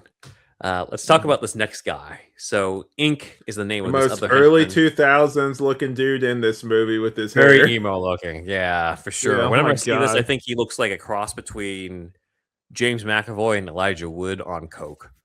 Like that's kind of what his character is. This character is supposed to be Pitsy's son in the movie. So he's the son to Pitsy, who's the previous guy I brought up, who's the tough guy in the comics. In the comic, that's not the case. Ink is just a separate creepy dude with glasses like we see on the right. Doesn't have a drug problem. They make him cross-eyed in this. Oh yeah, I can see what you mean. Yeah, maybe that's just it's just how the guy did it in the art. Yeah, he's very different in the comics. He doesn't have a drug problem. He's not Pitsy's son. There's not really any similarity. He's just kind of Ink. They just gave him the name Ink because that's also the guy who works with Pitsy in the comic. So that's been the main reason. Castle leaves Billy in the glass crusher, and when he's escaping from all the shootout, he finds Nick Donatelli's body, and instead of finding a gun, he finds the wire, revealing that this guy's been a Fed and he shot somebody who actually is like a man in the field, a law enforcement guy. And if we see a lot of different Punisher comics or different versions of Punisher, he does have a line in terms like he will not kill cops, unless of course they turn out to be dirty motherfuckers. Then yeah, he will go after them. But like in terms of just the regular ones or regular law enforcement, he's going to steer clear from them. He'll only go after them if he knows that they're dirty, which in this case was not what Nick was doing. He was undercover. So guilt-ridden, he escapes through a skylight as the FBI agents swarm in, and he goes into his sewers where he's got a more sophisticated version than what Lundgren had. I guess he built up more of a lair in 4 years than Lundgren did in 5 and in 89. No offense to Lundgren on that, but this feels. He's got like a toilet in the script, is what it says, and everything. That's true. Yeah, yeah. He has more, but there is something very evocative though about Lundgren being naked there, that little fireplace-looking area in 89. So I'm not going to bash that. Like the visuals there are great, but if we're talking all the methane gas down there, though, I don't know if that's exactly a good idea. Yeah.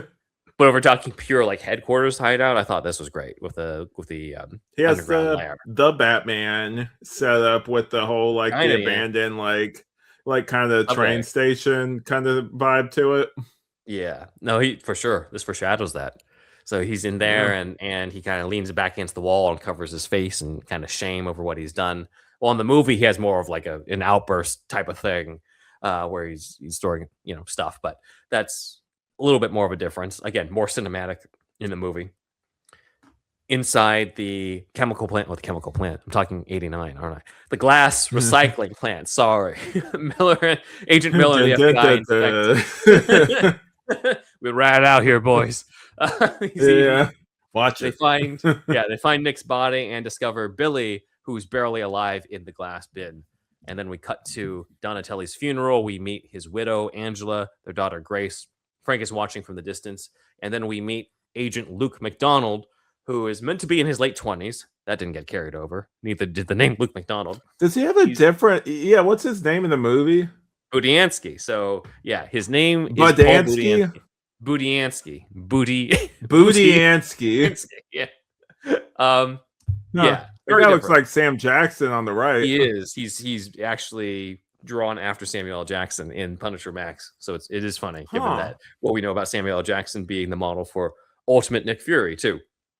But yeah, we meet. Can you imagine? It'd be such a different movie if they had Sam Jackson in this role. It's during the same time as him showing up as Nick Fury in Iron Man. Yeah, he would do it too, knowing him. He was in the spirit. Sure. Come on. He's meant to be in his late 20s, but obviously that didn't get carried over.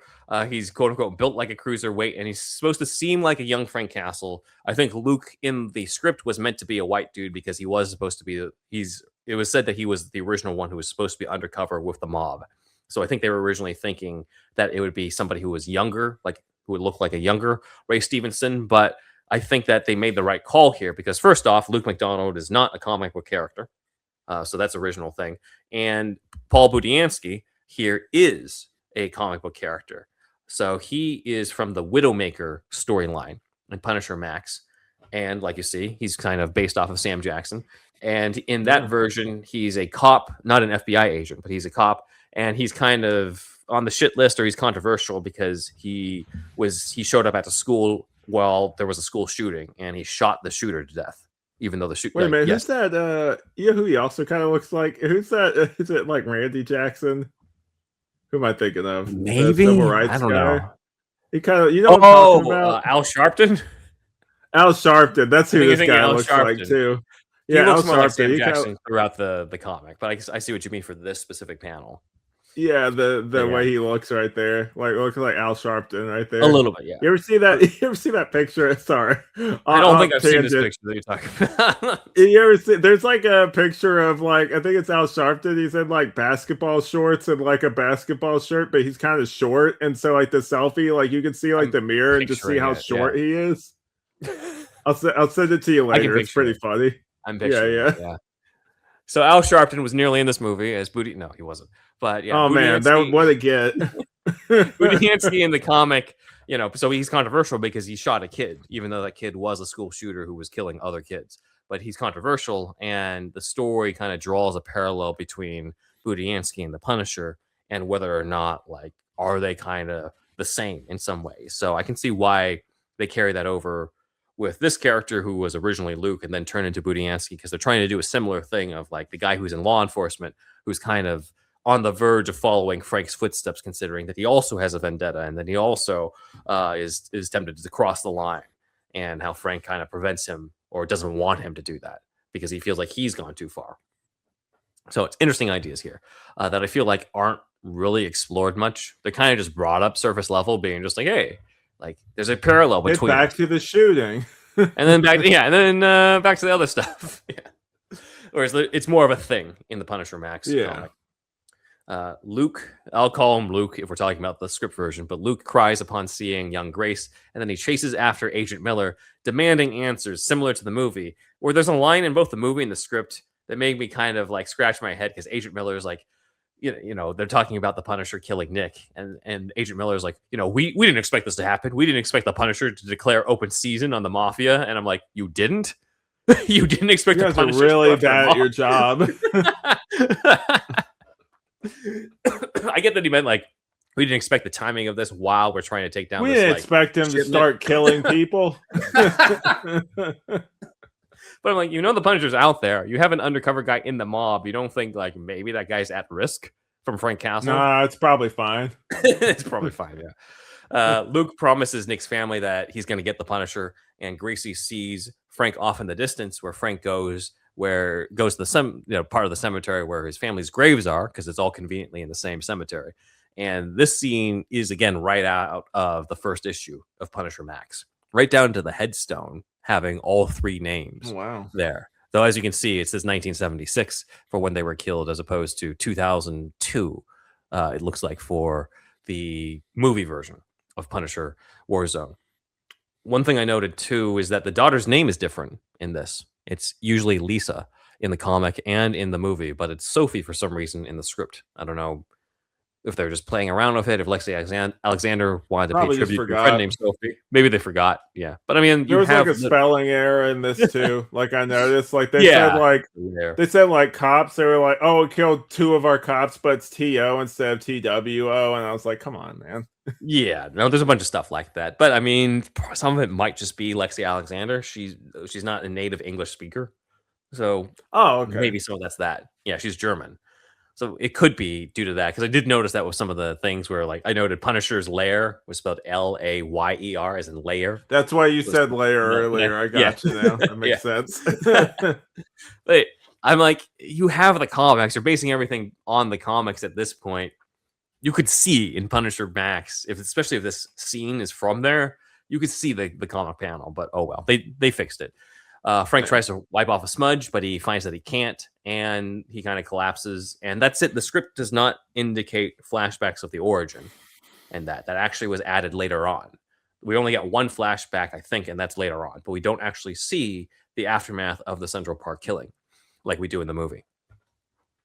Then, similar to the movie, Luke goes to the NYPD, gets into the argument with the captain, gets sent to the basement to meet the Punisher task force, which consists of one man, Detective Soap. Soap here has volunteered for the task force, and Luke says that Punisher's been around for 4 years. Soap says he's been tracking Castle for 5. I don't know. They fixed the inconsistency in the movie by saying it's been 6 years since the death of the family, and and it took him 2 years to become Punisher afterwards, and he's in year 4. A lot of math going on here. But anyway, the important thing that I bring up in this slide is that Soap is kind of an amalgam of 2 different characters. So in Welcome Back, Frank, there's your Steve Dillon art at the bottom there. In Welcome Back, Frank, Soap is teamed up with a poor guy whose unfortunate name is Bud Plug. And Bud Plug is the one who's the behavioral psychologist. So in the script, that's how you draw him too. Come on, he looks like Mandark or something. No, he doesn't look like Mandark. He looks like what you'd look up in like a dictionary of like what like a stereotypical like perception of a nerd is. That's how this guy looks. feels like that's deliberate. It's a different face though from Soap. Oh yeah, well, yeah, small victories. So it's Soap is kind of a combination of both characters because Bud in Welcome Back Frank tries to psychoanalyze or armchair analyze the Punisher, and in the movie they combined the characters and had Soap be the behavioral psychologist and kind of try to be analyzing the way that Frank thinks. So that's the main stuff. Other than that, the movie covers more of the origin than in the script. It shows an actual family tree of the mobsters. So some notable names here, which are the Costa. It says Costa family tree, which means this is the only live action version of Punisher to use the real names of the mob family responsible for the origins in the comic, who are the Costas. See, guys, you got your comic accuracy. I don't want to hear any more complaints. All right. However, everybody always is about comic book accuracy all the time. It's Antonio Costa and Pietro Costa, which are not the names of the guys in the comics. It's Frank Costa. Well, never mind. And his brother Bruno. So they got it wrong. But you'll also notice I gave you the heads up on this. Did you see this in the movie? The other name that's on here, other than the Costas, that starts with an M, Moretti. An 89 reference. It's got to be an 89 reference. You know, it's not like Moretti is as common of an Italian name as like some of these others that we hear about. Oh, you know, they probably somebody working on this movie was a fan of that Lundgren movie. Because there's so much of the DNA in this, right? Like right down to that opening of the news. Probably some of them were probably watching it back in the day. Probably, yeah. So I think that's why Moretti's in there. To be fair, they could have also thrown in the Saints, you know, but I guess that's not a very Italian sounding name. Yeah. Yeah. That one was so recent though, too. That's true. It was 4 years later, and this is supposed to be the sequel. But I mean, originally the sequel, but then they're trying to establish this is a reboot. Oh, can you imagine them trying to say this is tied to the other one? There's no way. It's so different. Things have changed in 4 years. Yeah, it's like, what are you trying to connect Batman Returns and Batman Forever? Yes. Yeah. Imagine it still has Pinette as Bumpo to connect he's to just like Michael constant. That's how you know it's connected. You have to have him in there. Yeah. He's the Sam Jackson. So we have Giorgio Moretti and Sal Moretti to kind of represent the Morettis here. And there's also the next family tree, which I was found amusing because they show the, Cesare family tree, which has everybody we saw from the family. And I'm pretty sure all the photos there are photos from the set of the party where everyone was killed that they used in the family tree, which kind of goes to show the budget. Yeah. At least it wasn't their headshots. Sometimes they do that, like the celebrities' headshots for stuff like this. Yeah, at least they didn't pull that. It would be probably valuable, though, like for a lot of actors to have a lot of headshot things of different types of characters just so they could have this archive of it. You know, it's like, oh, I have the perfect thing for this. If you're going to put me on a wall on like some sort of FBI lineup thing, it's perfect for Or like in Smallville, they do that all the time where like a character will have a picture, say, of like Lex or something, and it's just like a promotional still of Michael Rosenbaum as Lex Luthor from like Smallville. Like it's so funny. Distracting. Yeah. Yeah, it's like, come on. What did he model or something? Come on. It also feels less excusable these days because it's just like, dude, everyone has a camera on their phones. You can't just like take a random candid pic and then put it, from a different scene and then put it on one of the sets. Come on. Yeah. Like you're telling me that takes more work than printing out an existing production still, I guess. Exactly. But yeah. Soap brings up that he's been waiting for someone like Luke, carved from a similar stone from Castle with a motive for revenge. And Luke gets upset by this comparison. And Soap backs down because Soap doesn't, have much of a spine anyway. So we get we get that. And then the great ending to the scene, which is how the Punisher files is the entire basement full of the people Punisher's killed. I thought that was great in the movie and the script. And then we get Micro, or Newman, as you know him, in Newman. the actors. Our first live action Microchip. It took 3 different versions. To be fair, 89 was written before Microchip even existed, but we get Microchip in this scene. This is the first time too. I didn't realize this until a few viewings. This is the first scene where Punisher has any lines, is when he's talking to Micro. In the letter. Before that, it's just all silent, killing people, and then crying over the graves of his family, which goes to show how impressive. Yeah, it goes to show how good Ray Stevenson is as an actor to convey all that stuff too. Before that, have you ever seen this slight tangent? Because I watched the sequel last night. Have you ever seen Sisu? It's an What is action it? movie. Sisu, Sisu. Logan, one No. of our fans, recommended it to me as a Punisher type movie. It's described as like John Wick, except like he goes after Nazis in like the 40s. Oh, Yeah, okay. and like there's a part where the Nazis find him and he takes out a huge knife and stabs a dude through the head, and you see the blade come out the other side. Jesus. It's that type of Punisher Max type stuff. But yeah, in Sisu, the first movie, he only has one line of dialogue in the entire movie. Everything else Wow. is just him going to work. And then I saw the sequel last night, and they decided to top themselves. 0 lines of dialogue in the entire movie. He has no lines in the entire movie, but you know exactly what he's going through and thinking the entire time. That's kind of impressive. You'd have to have a really good actor to pull that off and it not get tedious or anything. Yeah, no, he's really good because it's all in the eyes and the face in terms of like what he's thinking, what he's feeling, what he's going after. It's really solid. I watched it last night. The sequel. Keaton did a lot of that with his Batman though too, especially in '89, where like a lot of it you just so like obviously they highlighted this with like highlighting his eyes and scenes like where like you can just see like those windows into like what he's thinking and everything. Like it's really he does a lot of acting just with his face or just facial expressions and everything. Yeah, and then here it's with all the face, right? Like Keaton's kind of obscured a little bit, and to be fair, as he's talked about, the suit does a lot of the performance too, just the presence. So much of that is from that. But if here it's like all of the face, and again, I think Stevenson really nailed the persona of Frank Castle as well. I think he's still more human than the Lundgren version, clearly, because he's going through like human emotions of guilt a lot more through this.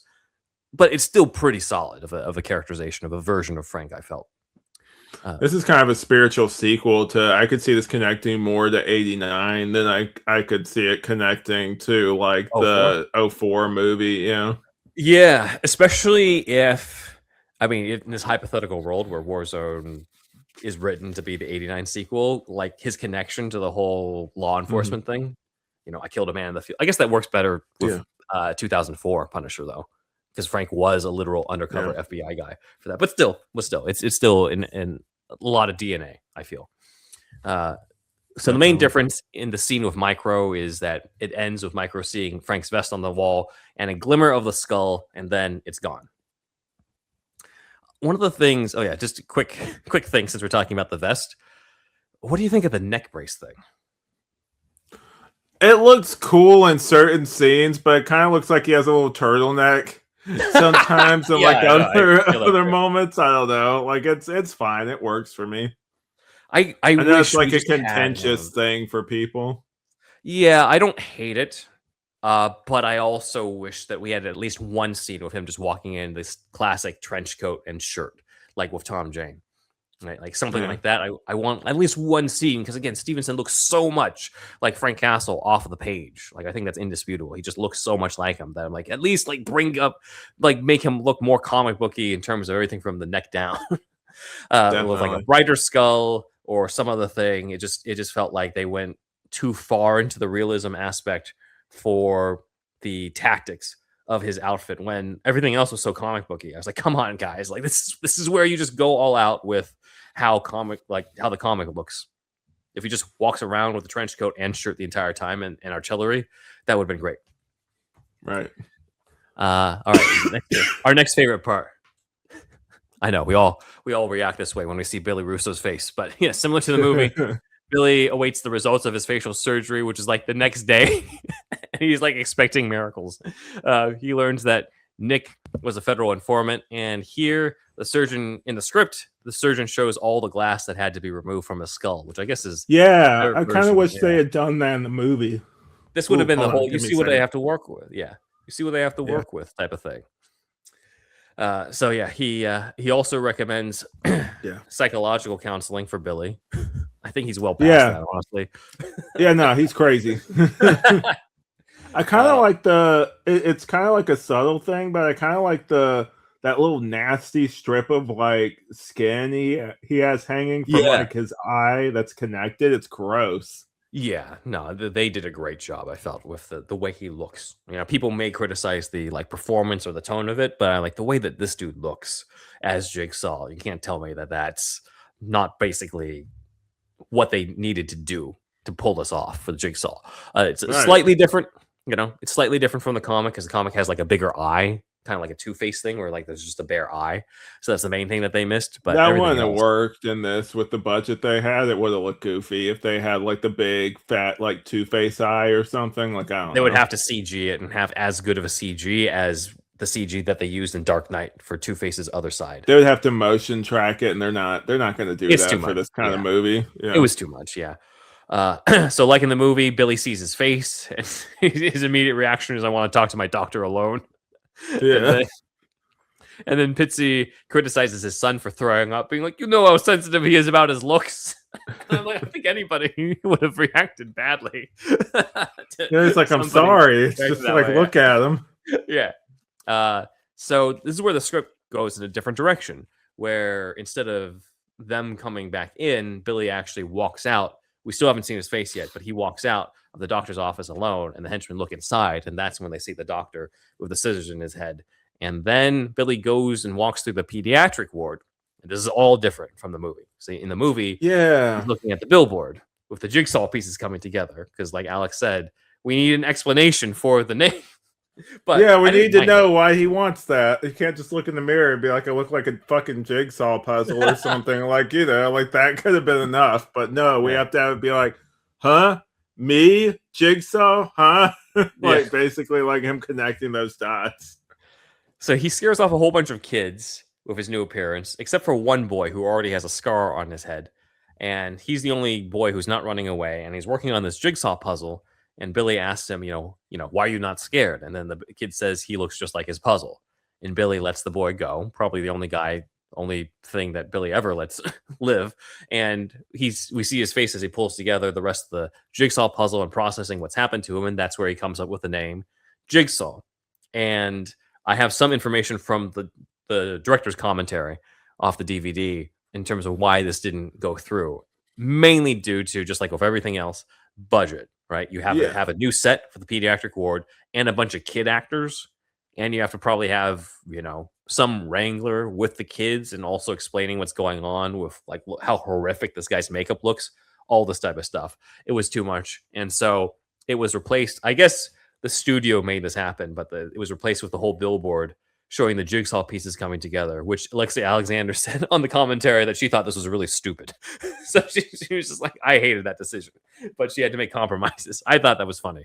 The other one was a better scene, but like they're both kind of silly. Like I guess it's like a Hollywood movie, so maybe like general audiences would just be like, well, how did he get the name kind of thing? Or why does he want to call himself that? Yeah. I mean, you go directly from him having been Billy Russo for like 20 minutes to them being like, call me Jigsaw. Like, I'm like, okay, I can kind of see why they wanted some connective tissue for this, but it could have literally just been what you said, where he looks in the mirror, he's like, I look like a fucking jigsaw puzzle. Look at me. And exactly. Jigsaw has been born, but what next? We'll find out after the next break. Hey guys, every month you get a new episode of Superhero Stuff You Should Know. Isn't that right, Alex? That's right, Ben. Yeah.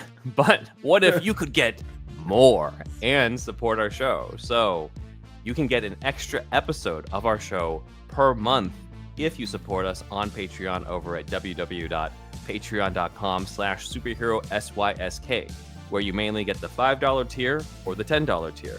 On the $5 tier, you'll get your name shouted out at the end of the episode from Alex himself in a Stickley voice, or maybe some other voice. We'll see what happens with this episode. That's right, Ben. What the hell is going on here? What the hell is going on here? You'll also listen up, he's going to tell you. We'll also have early access for you to all our videos and episodes if you're part of the $5 tier. You'll also get an exclusive episode each month for that tier. So an exclusive episode could be about a deeper dive into a novelization. We've covered the Alan Grant Jr. novelization for Batman Forever on there. We can also cover comics or alternate history of comics. We've done like the what if, in terms of what if Jason Todd had survived a death in the family. We have reviews. We sometimes cover news. We sometimes do deeper dives into smaller things. We had a whole 2.5-hour episode on each of the characters who showed up in the mural of the Hall of Justice in James Gunn's Superman. Though I gotta say, that's probably like our highest viewed Patreon episode, looking at the views there. Yeah. Or it's the same guy who just couldn't get enough of our talk about the Ghost of Flanders. You know who you are. So on the $10 monthly meetup, you'll get to meet and chat with Alex and me about all the latest superhero news, movies, TV shows. This is a virtual meetup in a Zoom setting that we usually have on like a Wednesday night. It's not in person. Sit down and talk about it. It's not in person. Sorry, we can't fly us all over there. You got to pay a lot more to the Patreon to do that. And in some ways, the other perks you get on the $10 tier is you get to influence the show in some ways. We give you sometimes the options of a poll to vote on things like thumbnails or even what episodes to cover, and you also get the opportunity to submit questions for future guest interviews that are in the StreamYard setting that we're doing, where we have enough time to cover everything. So if this is an interview episode you're listening to or watching right now, there's probably some Patreon patrons who were able to submit some questions for this one. So check it out. And if you want to help us out, but you can't afford an ongoing monthly Patreon subscription, totally understand. That's okay too, because we're also selling collections of Patreon exclusive series. These are playlists of the $5 tier episodes curated by myself that are kind of sold individually. You don't have to sign up for a subscription. You can just have a one-time donation, and you can have it per each playlist that you want to get. We have playlists of deeper dives into things like the Tim Burton Batman films, of course, one of our specialties. We've got the movie magazines for Batman 89 and Batman Returns. We covered those. We also have an episode-by-episode deep dive into the Penguin Show. If you love that show too, like I did. How much does it cost, Ben? $100? $200? $100 per episode. No, it's not $100. It's more like $12 for the entire thing. That's a bargain. Yeah, for what used to be months and months of Patreon episodes, I put them all together for you just for $12 or so. So you can just donate $12 and get all that content and not have to worry about a monthly subscription. So check that out. And Alex says that it's a bargain, and he would know because he also, before he became co-host, used to be a fan who was a Patreon patron who was donating and was an audience who was part of those episodes. So that's right. Thank you, Alex. Now, what if you like the show, but you don't just want more content? You want something, tangible, something to hold in your hands, something that you could even wear. Well, you want some merch, and we have that too. As you can see, I'm wearing this Quick Change Bruce Wayne shirt resembling the Kenner action figure that was famous, that a lot of you guys, I know you're a Superhero Stuff You Should Know type audience. Either you're listening to it or you're somebody who's a good candidate for it if you recognize this shirt in the wild and ask, where did you get that shirt? So we can tell you, here's where you can get that shirt. This is an exclusive Superhero Stuff You Should Know styled shirt designed by a fan of the show, Cole Watkins, very talented artist. He helped design this. This is a special Superhero Stuff You Should Know version. As you can see, the red bat says Superhero SYSK, but it does not mess with the overall Quick Change Bruce Wayne dynamic that you see here. This shirt not only resembles the action figure, but also has been worn by a Batman. Yes, it's been worn by former guest of the show, Carl Newman, who is the movement double for Michael Keaton in Batman 89 in the suit. And he brings the action figure to life here, looking like he's right outside Wayne Manor, doesn't he? Yeah. Just looks chilling out. Good. Yeah. So, and then all the comments, of course, all want one. So if you want one of your own, go to our TeePublic link in the description. Go to the link there. You can scroll down. You'll see a variety of different options you can have. It doesn't just have to be this long sleeve shirt, though most people will go for that because it resembles the Michael Keaton action figure the most. But you can also get this design on t-shirts, stickers, mugs, and at the same time, you could also get the same stuff from the logo that Dan designed. Yes, our new logo from Dan of Superhero Stuff You Should Know. You can get that type of merch on TeePublic on the same types of things, either tank tops, hoodies, mugs, stickers, hats. They're all on there on the TeePublic, as well as merch for My Comics, Alter Ego, and Musashi and Son. So any of these will help basically the show, and it's money that you pay that does not go into us spending it on batarangs or things like that, or this grappling gun and that type of stuff. It goes to paying Dan for the work he does for us. He's our producer, our editor. He does a lot for us on here, and the money goes to him as well as goes to the StreamYard subscription that we use that enables us to record in this way.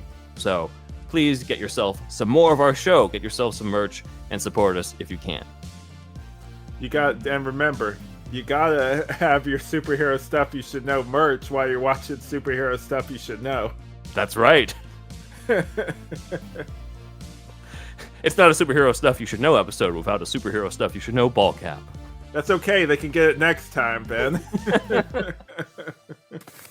Jigsaw is here. Let's see what happens next. We see, basically, here's the comic book comparison of Jigsaw in the movie. Yeah. Notice what I said about the big eye, right? The big eye is different. Weirdly enough, maybe it's just art versus that. He looks less horrendous in the art, like the drawing that you pulled up versus this one. Like he looks worse in the movie. Like he looks worse off in the movie. Yeah, no, I think they did great as opposed to the Netflix version. Horse flesh on his face. We've chat on that one. Yeah, the horse flesh thing adds a different dimension to it for sure. We see Ink and Pitsy load the doctor's body into the back of the car while they drive off, and then we get a similar scene like the rest of the movie, like in the movie where Jigsaw says they're going to get his brother to kill Castle. Then moving forward, we get Frank watching the Donatellis, watching over the Donatellis. He sees the little girl Grace leave school, and he sees a father and son reunite, and flashes back to when his own son ran up to him. And this is the only flashback we get in the script. In the movie, there's more. In the movie, it's like both of his kids running up to him in the park, obviously before. I like it. It's very artistically done. Yeah, no, that was really well done. I thought they had the perfect amount for, if you're not going to show the origin, showing like the aftermath and him with the cradling his girl in his arms. I thought you had just enough of it. It was a perfect way to do it. Right. So, like in the movie, Jigsaw breaks his brother LBJ. There you are, Alex. LBJ is broken out of Kentworth Asylum. In the script, there's an additional thing of Jigsaw releasing all the inmates on his way out. But, I mean, there's probably an obvious reason at this point why that was cut. Budget. More actors, more people. Let's fuck that. So, they cut that part. After this, it's pretty similar to the movie. Frank goes to the Donatelli house. He meets Grace, gives her a flashlight, and then Angie shows up with a gun. And then we get the whole like, do it, come on, do it, come on, kill me, do it, trigger, just squeeze the come trigger. On. I was like, oh wait, where did I see this before? At the end of '89, with this motherfucker always just wants to fucking die, man. Like almost every other. This one's the guilt one, but like in the other one, like he's literally like in '89, it was kind of like, okay, like a life for a life, basically, kind of thing. And this one, he's just like, yeah, this one it kind of makes sense too. But I'm like, man, enough. Like it's just like you gotta do this. Like the whole suicidal thing. Another one, the 04 one, I think he just fucking drinks all the time. Like was there a scene in that too where he wanted to kill himself? Or am I forgetting? Yeah, towards the end, he puts the gun. Hey, what the fuck, man? Every one of these fucking movies. So that's kind of it has the implied death wish to it. And once again, he's nearly shot by Angela. And once again, she's not able. I say once again because it's like the '89 ending, except here it's like the first 40 minutes of this movie. I don't think it's as effective as the ending of '89. I think part of it is because like it's not a kid. I think that's a big. Well, yes, there is a kid here, but she's not the one with the gun. So I think that's part of it. It's the farthest we get in terms of exploring Frank's guilt, though. Like that's the most we get, and then afterwards it's like, all right, into action mode and to protect the Donatellis for the rest of the movie, and that's enough of that feeling stuff. So it is an important scene. It's just there needed to be more stuff that was like it. I feel. Yeah, that's fair. Jigsaw brings the crew to his new apartment. LBJ does the thing that one of the scenes that you highlighted, where he breaks all the mirrors so that he doesn't have to look at his face ever again. Yeah, that was a good character moment, honestly. Yeah. It's probably the best. It's probably my favorite LBJ moment in the movie because of just the emotion, right? The brotherly love type of thing. Yeah. In the script, there's a little bit more of an explanation of this thing because he's holding this plastic hand grip thing during the meeting with the Romanians. And in the script, it says that it's a manic tic that channels his building adrenaline. Okay, I thought it was going to probably pay off a little bit more than that, but there's at least some explanation. Yeah, and they kind of feed more into that in the script where it's just like towards the end, the reason why he's acting even crazier and more manic is because like it's been so long without his pills, basically. Oh yeah, yeah, that too. So there's a little bit more of that. He also is reading through a dog-eared copy of Grey's Anatomy, not the ABC show, but the original, what Grey's Anatomy is named after, which is basically the textbook anatomy book. So that's kind of shows how he knows about the human body and its weaknesses, which is how he's able to eat a guy's, eat a guy's liver and kidneys. At the end where he's rattling off, he's beating up Punisher and rattling off like, oh, it's blah, blah, blah, this, that's a sign of this, basically, that kind of thing. Exactly. So he's sitting at the meeting with Christo Bulat, who is from the Punisher Max arc, The Slavers. This motherfucker, like this guy and his father are some of the worst in terms of who Punisher's encountered. I think, maybe I don't remember. Maybe I'm misquoting it, but I think Punisher at one point says he can't think of anyone else he hates more. But maybe I've got it mixed up with something else because they're human traffickers. That's not covered in the movie. In the movie, they're just 89 touches on stuff like that. Yeah, but this one goes even further. The Slavers goes even further. It's a Punisher Max comic. You can go from there. But yeah, him and his father. When I saw this movie, I'm just like, please tell me the sequel is going to be The Slavers, because it's going to be very satisfying when Frank catches up to these guys in The Slavers. It's very satisfying what he does to them. So I kind of read through The Slavers, imagining that that's the sequel to this, and that this guy gets out of prison so that he can get his just desserts later on. But this is another Punisher Max character who makes it into the movie. After this, we see Frank staking out a gang member. In the movie, his name is Carlos. His name is Trace. Yes. So we'll call him Trace for the rest of this. But yeah, Frank follows Trace to Micro's apartment. They have a fight before Micro interferes and explains that he's on their team. I like this idea. I like this character. I wish there was more to it because of the whole moral ambiguity that's kind of brought up in these Punisher comics. He's already shot an undercover law enforcement dude, and now there's a guy who wants redemption, who used to be, a gangbanger who now wants to help out, like Punisher learning to accept him. That's all. I thought that was a cool subplot. It's, again, we just get very surface level stuff, unfortunately, outside of the death scene, which, was played very well, I felt. Let's see. Then we get the same bar scene where Luke asks Soap to help him find the Punisher. Soap questions more, trying to psychoanalyze Luke on why he cares so much, because Nick would have been, several partners ago for him, not his immediate partner.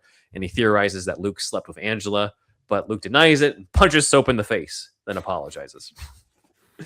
Yeah, because they're in a bar in the script. Was that in the movie too? I forget. He finds him in the bar. Yeah. I think Soap tries to invite him to happy hour. Gotcha. Okay. Yeah, I must have just forgotten that. Yeah. In the movie, Trey/Carlos gets information on where McGinty and his boys are at, and there's some extra information in terms of why he doesn't stick with Punisher. He tells Punisher that he's on probation. He can't be seen there where McGinty's doing this holdup. And again, I'm kind of like, well, how does that work? Because you can't be seen where McGinty's holding up a liquor store, but you can be seen at an Irish bar beating up hoodlums. Like, how does this work? Maybe because he knows the cops are going to be at the McGinty place. And the cops do show up in the script. So maybe that's it. That's the only thing I could think of. Again, cops are in that scene with McGinty where they're trying to chase after McGinty and his gang, but it's cut. The cops don't even get killed. They just get outran. And Punisher, of course, ends up taking them out. But again, seems like the cops were cut for budgetary reasons.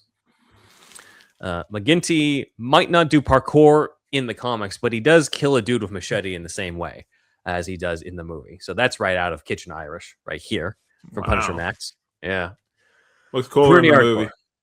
Yeah. it's a great visceral visual in the movie. Again, this is Lionsgate. It's the same, we want to talk about Jigsaw. It's the same studio that does the Saw movies. So it's not a surprise that they were able to emulate that type of graphic violence. On the way to trying to see if they can capture the Punisher, Luke ends up having a heart-to-heart with Soap and has a different reason for feeling guilty about his partner's death. So in the movie, Budiansky had a drug problem and Nick wouldn't turn on him, so they punished Nick by giving him the undercover job. In the original script, Luke was the one assigned to the undercover job and begged Nick to take it instead so he could be with a girl, but then the girl left him and Nick got killed by the Punisher. I have this visual from '89 here because this whole thing did kind of remind me of, Budiansky is the Berkowitz this time. Last time it was Jimmy Weeks, kind of, at least in the first 10 minutes. But now it's Budiansky in the sense that he's another law enforcement guy trying to go after the Punisher. In this case, like, Berkowitz did have that backstory where he was addicted to alcohol and Frank Castle pulled him out of it. And in this one, Budiansky was addicted to cocaine. And, like, it's kind of a similar thing that we have here. And once again, Frank gets to have a black best friend, kind of a best friend in this case. That's an interesting reoccurring thing, isn't it? Yeah, because Curtis is the latest version in the MCU. Curtis is the new Berkowitz in some ways. So that's kind of carried over. Yeah.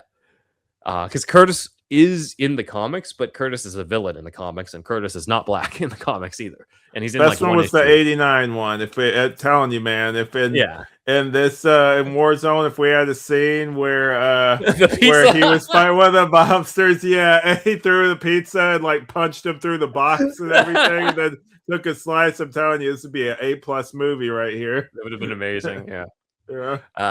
McGinty's death. Okay, so we talked about the death of the guy getting blown up with the with the grenade or the missile or the rocket or whatever you want to call it. That was probably Lexi Alexander said that's like one of the few kills that she said was not from the comics that she came up with. Everything else is from the comics, including or especially McGinty's death. McGinty's death is him getting impaled on a gate, and that is similar to what happens to Pitsy, and then Punisher jumps on him so that he can break him even further or break his neck. The difference is that in the comic, this does not actually kill Pitsy. Pitsy shows up later on, dragging the gate. You see him. It's like it liquefies him for a second right there. This is how he kicks him and everything. Yeah, crazy looking. I think he's spitting up the blood or something. Yeah. It's a great little moment here. That's right out of Punisher Max in the beginning. And then there's a fight between Castle and Luke or Budiansky in the movie. There's a line about you have the right to shut the fuck up, which is after the fight in the movie, but before the fight in the script. I'm kind of wondering, have you ever seen They Live? John Carpenter movie? I need to. Yeah, it's got that infamous long ass fight between Roddy Piper and in the alleyway or something. Right? I'm wondering if that was the influence on this because I'm just like, I'm getting a lot of They Live vibes out of them just beating each other. Did you already say in the script it was kind of tedious? I think the script it was more tedious than in the movie. In the movie, I think it was just the right amount. In the script, it kind of just felt like you're also hearing just action described. So after a while, it's like, all right, like Yeah, that's true. That's true. Castle feels a little different in these scenes. He feels more desperate. He's trying to tell Luke that the Donatellis are in danger. They gotta, stop fighting. And at one point, he's like, let me help you, please. I can help you. I'm just like, this feels very different as opposed to Stevenson, who's just like, let me help you or get the fuck out of my way is pretty much his attitude in this movie. Yeah. I like, that feels more Castle to me. Right. There's also Luke kind of has a monologue comparing Castle to like real life figures of Timothy McVeigh and Charles Whitman as like these veterans who've gone bad. He said, there's a line I noted that says, "You're as guilty as my dick is long." Yeah, I was like, all right. very like B-movie ass dialogue right here. Yeah. But very deliberate too. Like Lexi Alexander is definitely trying to emulate 80s action stuff. And I think that like there's definitely an element to that to Punisher, right? Like the whole like they killed my family and now I'm going to kill everybody. Like that's a very 80s action movie type of thing. But again, like there's the NS comics have something that elevates it further from that I don't think the movie quite reaches. But oh well. I still like the movie enough for us to cover this. So like in the movie, Jigsaw and his gang attack the Donatellis. Luke attempts to go in to save them. And then we get the reveal that Soap has been working with Punisher the whole time, which I thought was great. And there's an additional part in the script where Soap brings up that Frank has made him look like an idiot to his peer group. But why would Frank, care about that? He doesn't have a peer group. So I thought that was kind of a fun little moment. We have kills that are not nearly as good as the ones in the movie.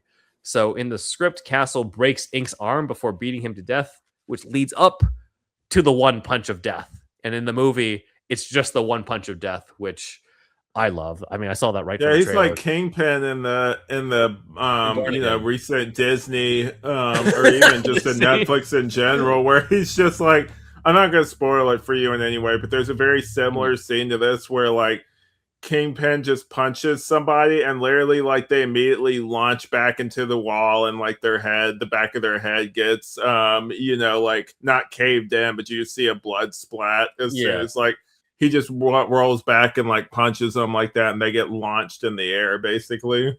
yeah. I can see that. Again, is making it more comic booky here. I really like this punch. And then, of course, the next Maybe favorite he had moment brass knuckles under is there. You never Pitsy's. know. Maybe. Yeah, the next great kill is Pitsy's death, which in the movie is, I mean, in the script, he just shoots him in front of Luke, but we get this great moment in the movie He's where like, he's God cradling damn it. Grace. Yeah, he's cradling Grace as he's shooting the dude, which feels very similar to the comic panel we brought up here, Mother Russia, where Punisher it's not quite the same. It's not laid out the same way. He's already shot this person before he's rescued the girl, but it's a similar image of him holding a big ass gun in one hand and cradling the girl with the other. I So like how he that's a just great image. nonchalantly just like walks off, like, hey, Yeah, whatever. Like after it's he did played that. so well. Like it again, it's sold so well because of Colin Sam's performance, where he's so pissed about it, which makes it comical. And Ray Colin Stevenson playing Salmon's this like great an man. underrated actor, man. Yeah. So again, one of the best moments of this part. Castle gets Angela and Grace over to his lair where she plays with his daughter's toy. Frank talks about his kids and his son and daughter, and then there's a deleted line where Angela, twists the knife and brings up that she and her husband wanted a brother for Grace too, which of course makes Frank more guilty. Yeah, we I didn't don't need know if we that. needed that. We didn't need that. And then there's something, I don't know, maybe it's because of the imagining the actress say that or something like that, but something about it when I read it in the script, I was like, ugh, it just didn't feel right. So I'm glad they cut that. Right. Um, Jigsaw and LBJ are arrested while the police captain wants them to pay because they killed two of his officers. Agent Miller, however, shows up, cuts them a deal because he wants to stop Christo Bulat from getting his biological weapon. We get a little bit more scenes of the cops getting pissed that the FBI is doing this. Agent Miller tells McDonald that, Luke, that they have to do this to prevent the next terrorist attack. And then we get basically the same setup like in the movie. Christo Bulat gets arrested. Agent Miller gives the intel on Micro over to Jigsaw and his brother. And Frank is none the wiser over with Angela and Grace. And he gives Grace over to Trace, who brings up that their names rhyme, which kind of makes me wish that was, in the movie and that they made him name Trace in the Yeah, it's a movie. cool moment. Yeah. Just it kind of goes to show that this guy is like he's legit in terms It of like endeared me wanting. to his character a lot too. Like Trace, Yeah. like I already kind of liked him anyway, but just that moment, I'm like, oh man, I really do Mhm. like this guy. Yeah, like maybe if it was a little bit, if it was a longer story, if they could develop this character more. Yeah, we need Like like there's a a eight. lot. We need like an 8 episode. Well, like Disney Plus series. Just stretch this thing out. Maybe 12 episodes. You're right, Ben. Under 12. I don't know if we stretch it out. I'm just mean like an extra 15 minutes. Yeah, I agree. Maybe Yeah. I wouldn't mind the extended cut of this movie. Yeah. But I don't know because like we just read the script and the script doesn't really have scenes We that just really did flesh out the complain characters. about certain parts being dragged out though too. So I don't know. Yeah, but it's all a balance, right? It can't just be like, oh, like this extent. We don't know what's in this extended cut that's out there, but it's likely just like little moments or like maybe stuff is a little bloodier. Like we're It looking cuts for back to extended. that script moment where it's like, man, this extended cuz is as long as my dick or whatever he says.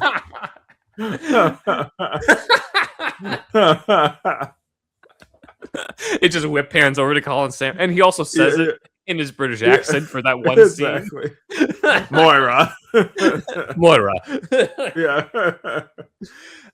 Yeah. No, I wish there was a little bit more. What we want is more of the substance, right? Like this Trace character could have made like his death. You feel bad for him, but you would have felt so much worse if he was developed a lot more, right? Same with Micro, right? Like Micro's in what feels like 3 scenes before he gets his death scene. Like he's not in a lot. Like it's just everyone's kind of more shortchanged, and I wish there was more of like Trace / It's a Carlos shorter movie. and Micro. Yeah, that too. That's true. There's some stuff that I wish was fleshed out more for this. It's kind of cool that this was only 100 pages for us to read I think through. I think this review might be actually almost longer than the movie. Or it is longer than the movie at this point. Pretty close in a minute, yeah. We're right at the part. Yeah, we're right before the end credits, probably. But let's keep going, I guess. Yeah, Grace touches Frank, telling him not to go. Frank seems to be trembling from this before he leaves, which I thought was a great little moment for Frank. And then here we got to another big difference between the script and the movie, where Micro is not kidnapped. It's revealed that he's still alive, but his mother has been killed, and he's basically distraught over this. And he revealed that he gave up Grace and Angela's location because he thought it would save his mom, and it didn't. And then that's the last that we see of Micro in the script. He survives the script compared to the movie, where he gets killed later on. In the movie, it's Carlos and Grace are spinning around before LBJ attacks. In the script, Trace and Grace are playing with paper airplanes, and one airplane lands next to a pair of LBJ's shoes, which I thought was a great image. That could have been creepy. That could have been cool, for sure. But we didn't get that. So LBJ shows up. He grabs one of Frank's hatchets and goes to town on Trace and captures Angela. This was hard to watch. This was, yeah. Again, like it's these types of moments that I'm just like, I can't say like Punisher Warzone is a completely empty, frivolous movie. Like I think it had a lot of potential. I think there's a lot to like about it. There's a lot that they could have fleshed out more, could have done better. But I mean, it does exactly what it was set out to do. So I really like a lot of this, which is why we're doing this. What's going on 4-hour deep dive. Yeah, right. Exactly. You're welcome, fandom. Well, to extend this episode even further, I guess we're going to take one last break before we cover the rest of the Punisher Warzone script. So we'll see you guys in a bit. Hey, everyone. I wanted to share about my manga, Musashi and Son, the one that you heard about in the previous break. It is my take on the legendary samurai, the real-life samurai Miyamoto Musashi. I had the pleasure of discussing this at LA Comic-Con with fellow podcasters Jonathan London of Geekscape and Zach Schaefer of $2 Late Fee. You can check out the episode Geekscape Live at Comic-Con, LA Comic-Con 2025 for the full panel. But this is just a snippet where Zach of $2 Late Fee got to ask me about it, and we went more into it. So check it out. Thank you. Can I ask Ben a question? Yeah, of course. Because you guys are you guys are on the same network. Yeah. Please, so you're friends. I only see Ben. I see Christian maybe more than that, but Ben once a year. Ben has like 3 or 4 comics in front of us and a graphic novel trade looks like. And I looked through one. It's Musashi and Son. Yeah. And I sold that at a panel. Beautiful illustrations, but I just kind of went through the writing a little bit. It's really fantastic. Ben's a really good writer. Ben's got some cool stuff here. I'm kind of tripping out. But I look at Musashi and Son, and I'm like, James Liu would be a great lead in if there was a film version of this. Put some beard on him and put a long hair, for ponytail and whatnot. I think it would be pretty awesome. But I'm tripping over your stuff. It's so cool. Oh, thank you. Yeah, it's been in the works for a while. I mean, the first time that Jonathan brought me onto the panel, I was like, I've got issue 1 in the works, and now I got 3 of one series, and the other one is Musashi and Son, which is, we sold a copy of it earlier today at a panel because it catches your eye. Like the Ira is the name of the artist, and she does fantastic work, and she's also really fast and does fantastic work, which is rare in the comics industry. So I owe her pages because she's a lot faster than I am in the writing, so I have to do it. But yeah, it's essentially based off the real life story of Miyamoto Musashi, who is known for the Book of Five Rings and all these duels. But one thing that I found out about his life was that he adopted this one child that he found who was an orphan. The orphan was sharpening a sword, and he's asking, why are you sharpening the sword? And the kid says, well, my father died yesterday. I'm not strong enough or big enough, because he's 10, to carry him up the hill to bury him. So I'm going to take the sword, I'm going to chop my father in half, and take it up in 2 trips. And Musashi says, how about you don't cut your father in half, I help you, but in return, I train you to be a warrior. And so he trains this boy to become a samurai himself. Flash forward many years later, they fight side by side together in a battle. We don't really know what happens in between. So this story is about how that came about. Wait, hold up. Is this folklore? Or is this actually...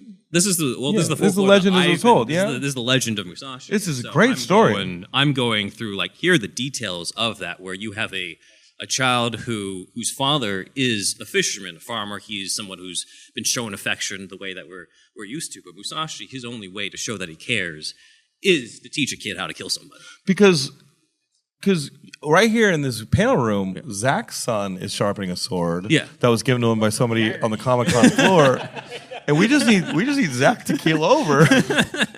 And we can see if Bodhi... James Lou will come over. We'll see if Bodhi wants... Hey, Bodhi, you want to split your dad in half? I ain't training you to do nothing.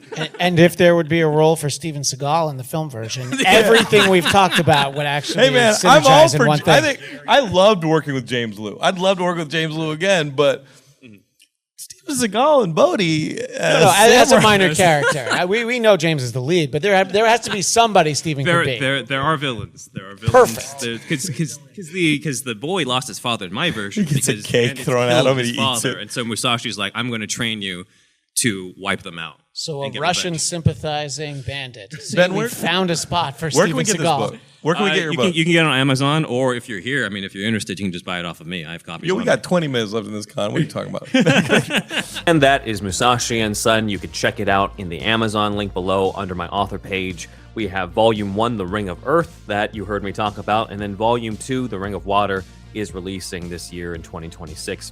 You can get both off of Amazon. You can also get merch on our TeePublic that we list below under my name. You get all the superhero stuff you should know merch that I talked about earlier, but also Musashi and Son. So check that out. Thank you. All right, we're back. We're soldiering on through, just like Frank Castle for this. The hotel is different. The one that's in the third act is different. It's called the Shangri-La Hotel. In the movie, they pay tribute to Tim Bradstreet by calling it the Bradstreet Hotel. I thought it was kind of clever. Small deleted moment that we get here where Jigsaw is buying the hotel from a manager, which is awfully nice of him considering that he could have just shot the guy and taken it over. So I guess he's just in a giving mood. Punisher arrives, finds Trace. Script specifies the damage to Trace, that his arm was hacked off. And so Punisher mercy kills Trace here, like in the movie. However, in the script, it then just goes directly to Jigsaw and LBJ going around town and recruiting hoodlums, which is just kind of, it just feels wrong compared to what we, being used to the movie, where it has the somber moment that cuts to the church, which I thought was a much better idea, in terms of what we saw in the movie. Script does not have Frank meet with his priest friend, though. Instead, it starts with Luke entering and meeting Castle, and Frank tells Luke, "When the law doesn't work, I do." Of course, when Luke wants to think about what they're going to do, Frank tells him that there's no time, which is not as good as the line "clock's ticking," which is what I like in the movie, and apparently that's written by Ray Stevenson himself.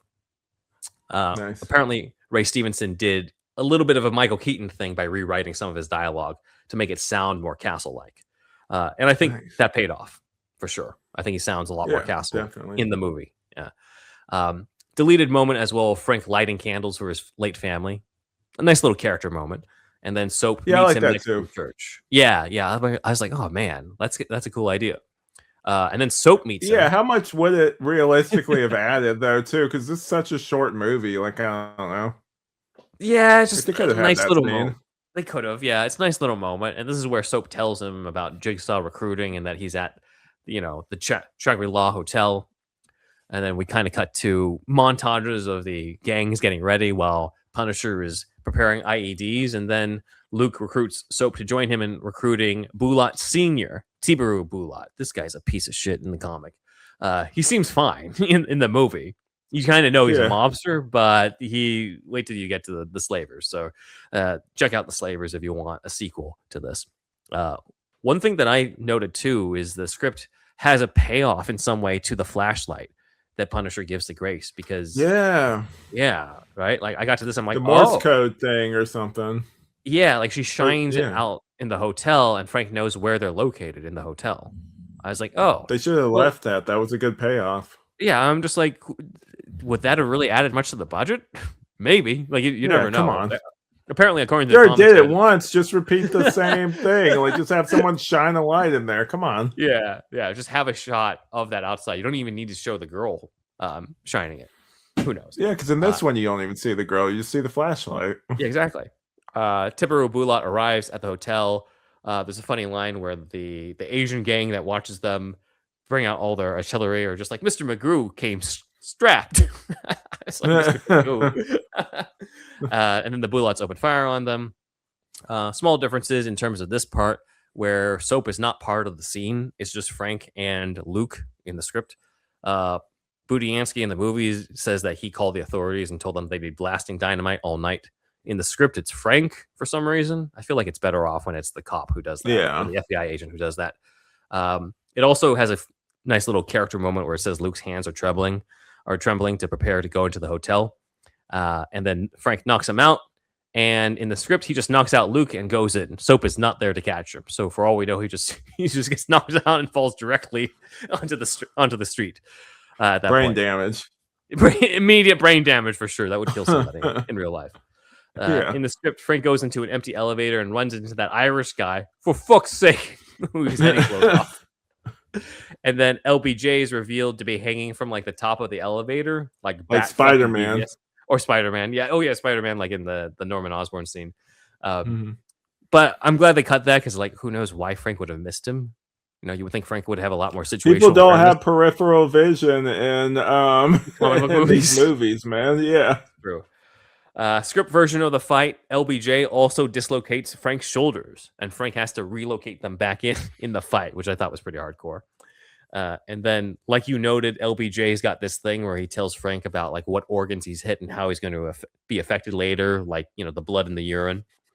And there's more of a payoff in the script, because Frank pulls out a grenade and asks LBJ if he wants to share what will happen to his own insides next. Yeah.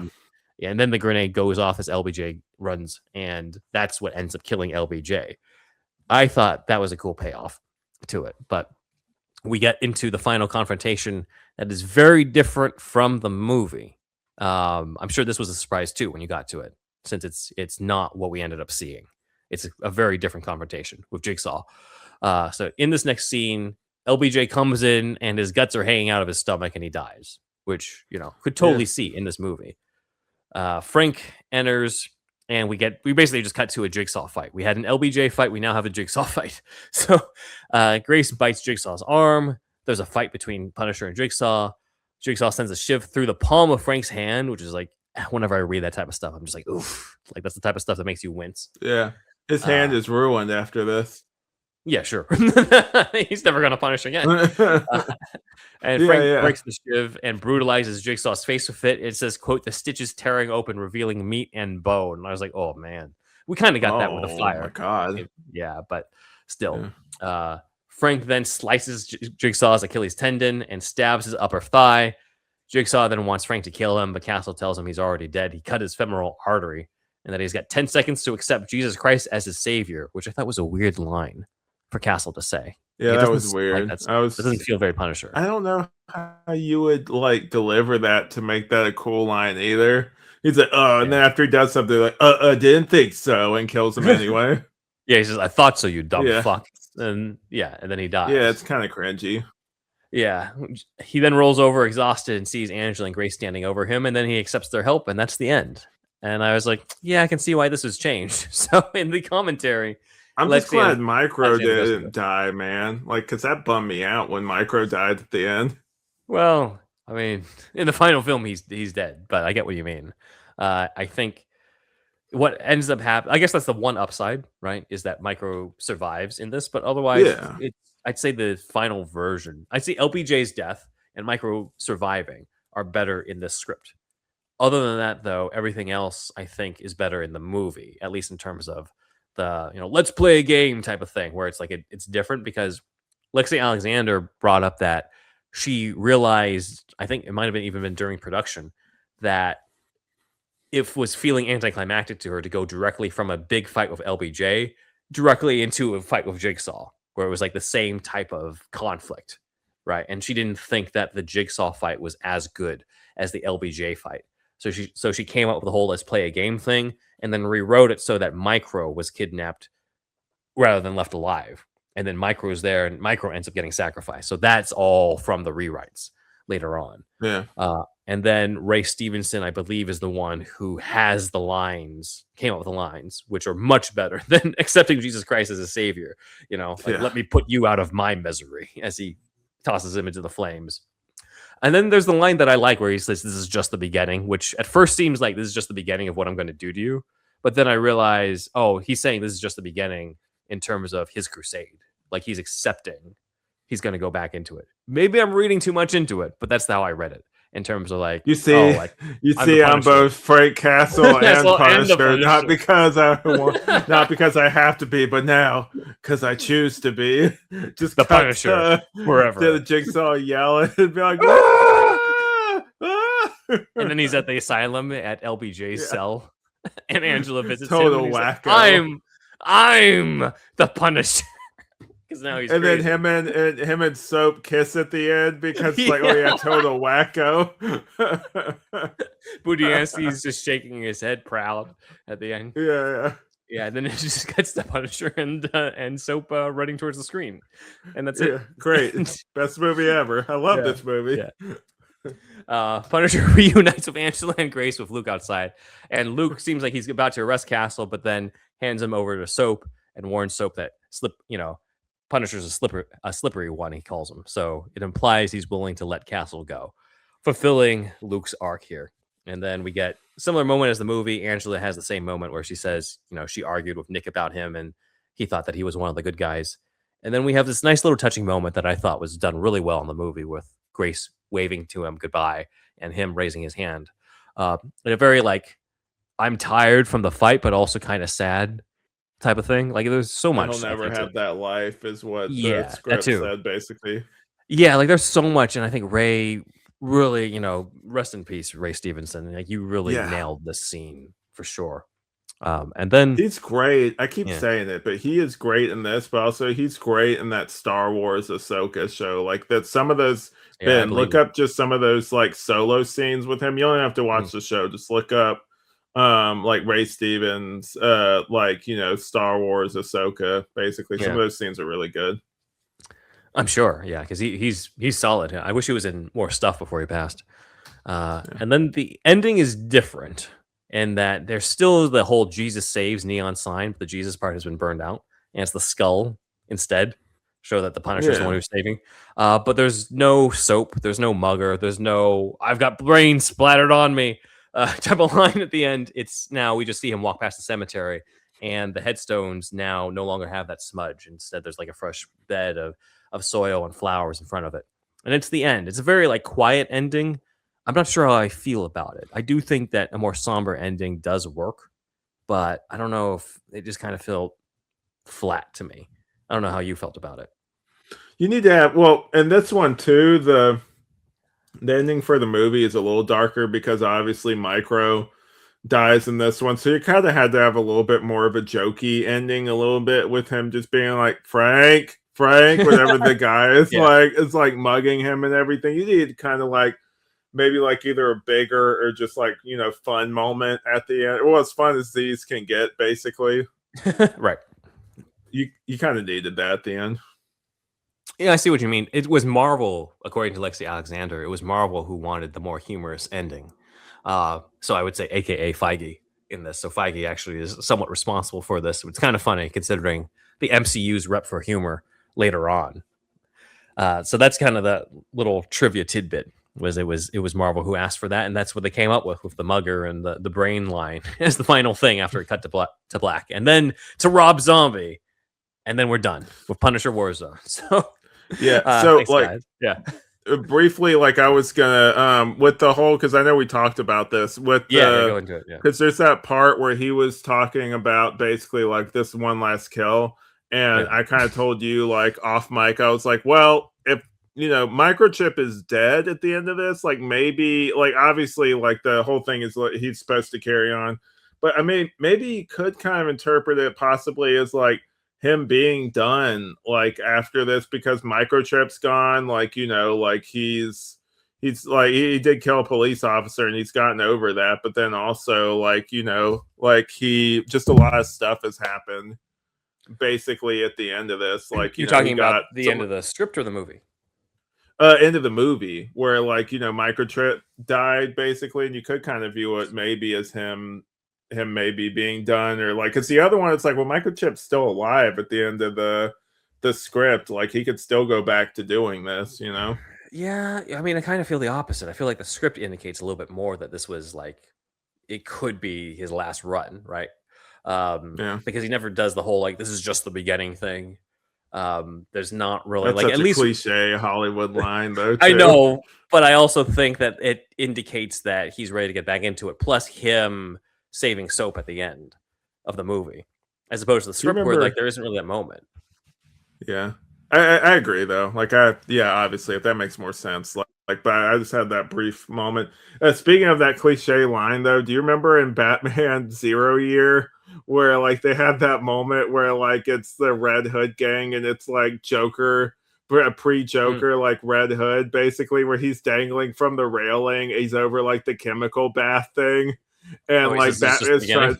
trying. Yeah, Batman's trying to save him, and like he grins like, "No, this is just the beginning," and then like lets go of the thing and lets himself fall into the chemical bath and everything. It's drawn cool, but I'm like, that's so cheesy, man. Like I don't know. Like, come on.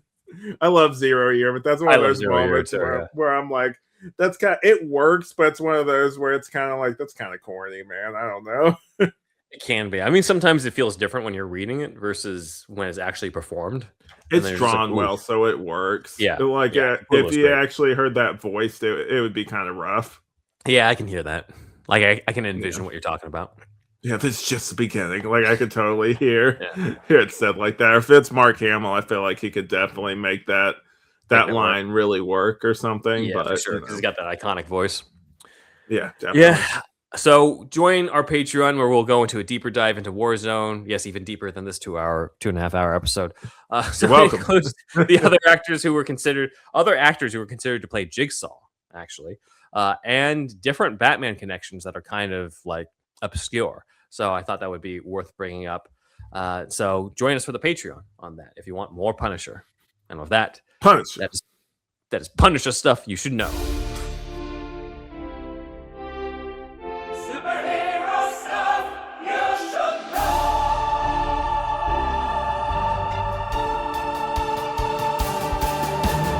Big thanks to our editor and producer Dan for putting everything together, even those gifts that you saw that was brought together by Dan. The Alfie cameo that you see where he turns into something else, and talks like that's from Dan. So definitely check that out. Dan the man. Yep. As usual, instead of a word from our sponsor, we have a charity drive because we believe that if you're going to be listening and watching something about superheroes, or I guess in this case, vigilantes, but still superheroes, you should be one yourself. This goes to someone I've known actually from a long while back.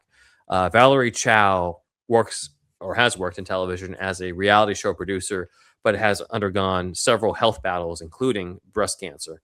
I just learned very recently about this from her, and so she has set up a GoFundMe. The money from the GoFundMe I know goes directly to her in helping her with the bills. If there's any GoFundMe that we promote here, it's one that we know for sure goes directly to the people, because I know that there's a lot of scams out there. This one goes directly to the people involved, and in this case, this is someone I've known directly. If you have anything to give, please help her out at GoFundMe.com/F/fun-in-FK-cancer, as in fun and fuck cancer. So check that out, and please help her out. Be a superhero.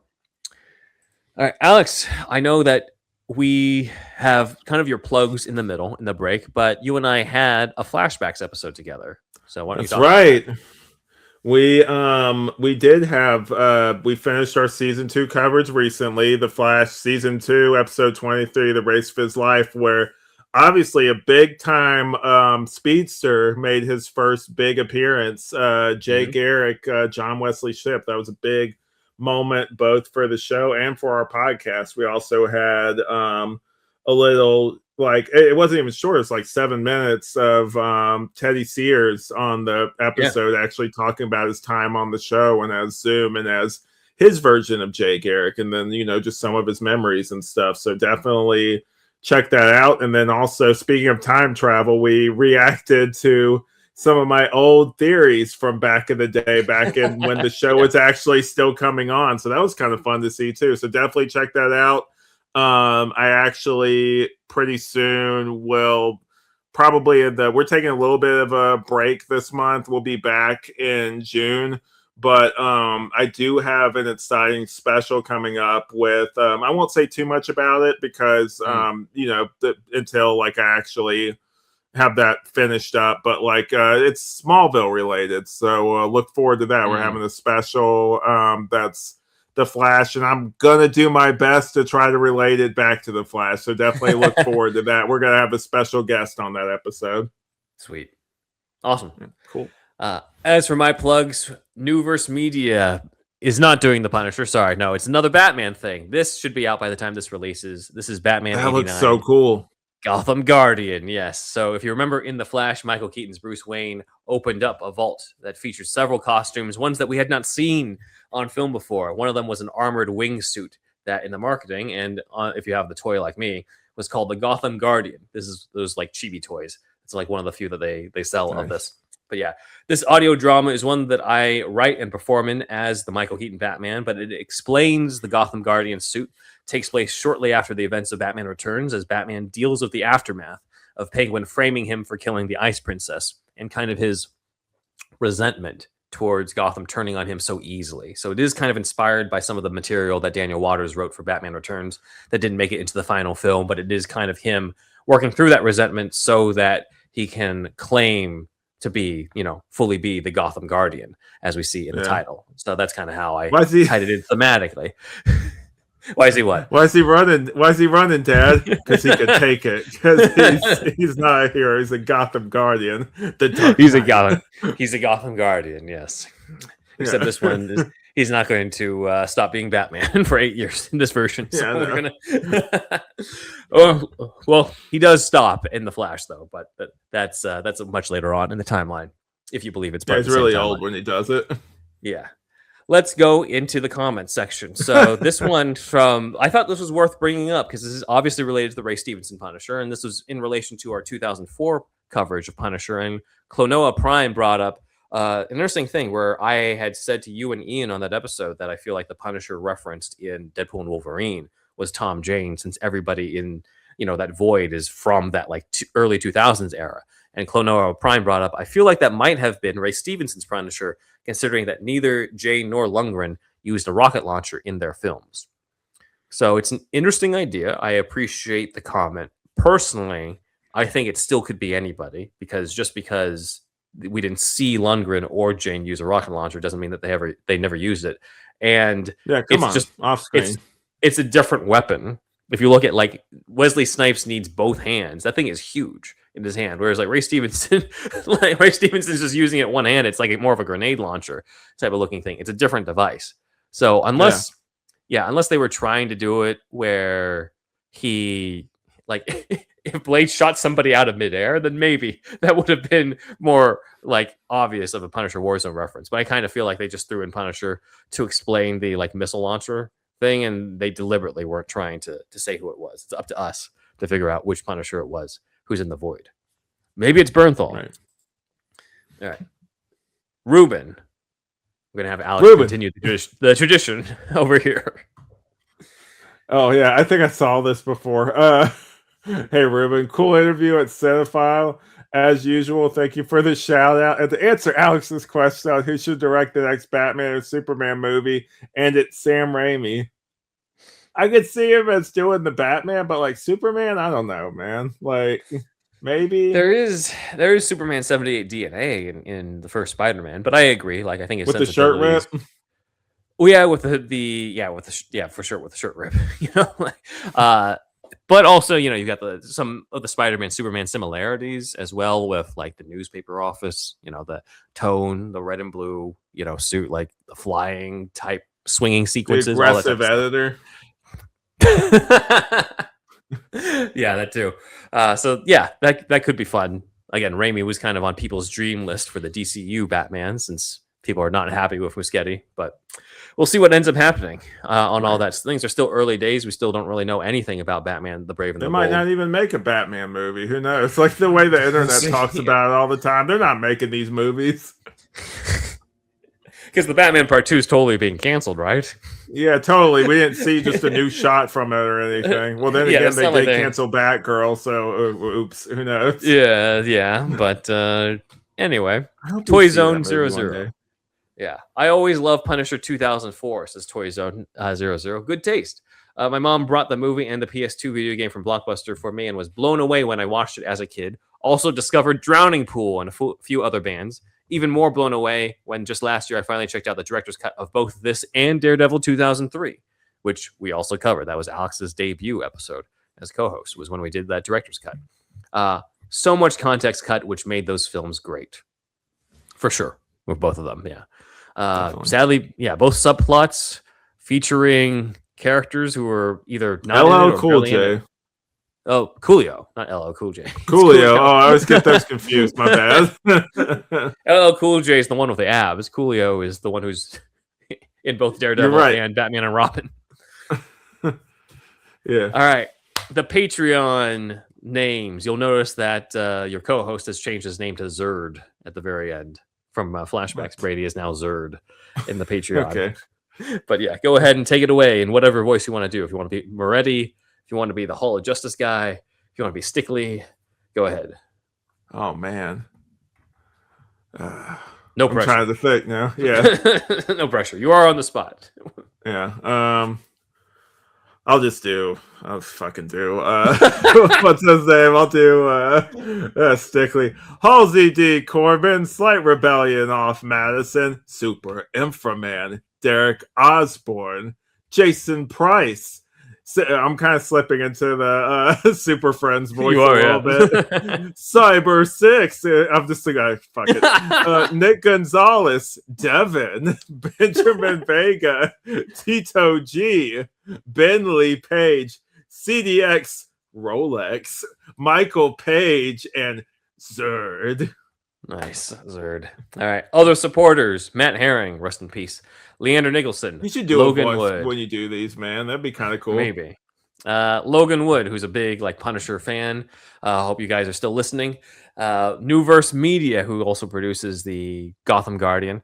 Triple Threat Comics, The Bat Feed, Aaron Quid, at Prof. E. Chicano Batman, Rob Ailing, Robert Schumann, Sparkageddon. Let's see, Coogie Noms, Elijah B., Shamrock Balls, Ian H., Walter the Robot, John Wells, Rye Guy, Jackson Putnam. I guess I'll do the rest in Arkham Tapes Batman. There you go. Tway N, Stage Bat, at W.Media, Paul G., Sean Willits, Ruben A. We just talked to that guy. Yeet I, Mind Kidzag, Cole Watkins, not the Yodel King, at Ye Old King, _ Creative Sparrow. Drew and Neil at 1995 Batman, Cinephile Video, Tyler Sandifer, and Evan Z.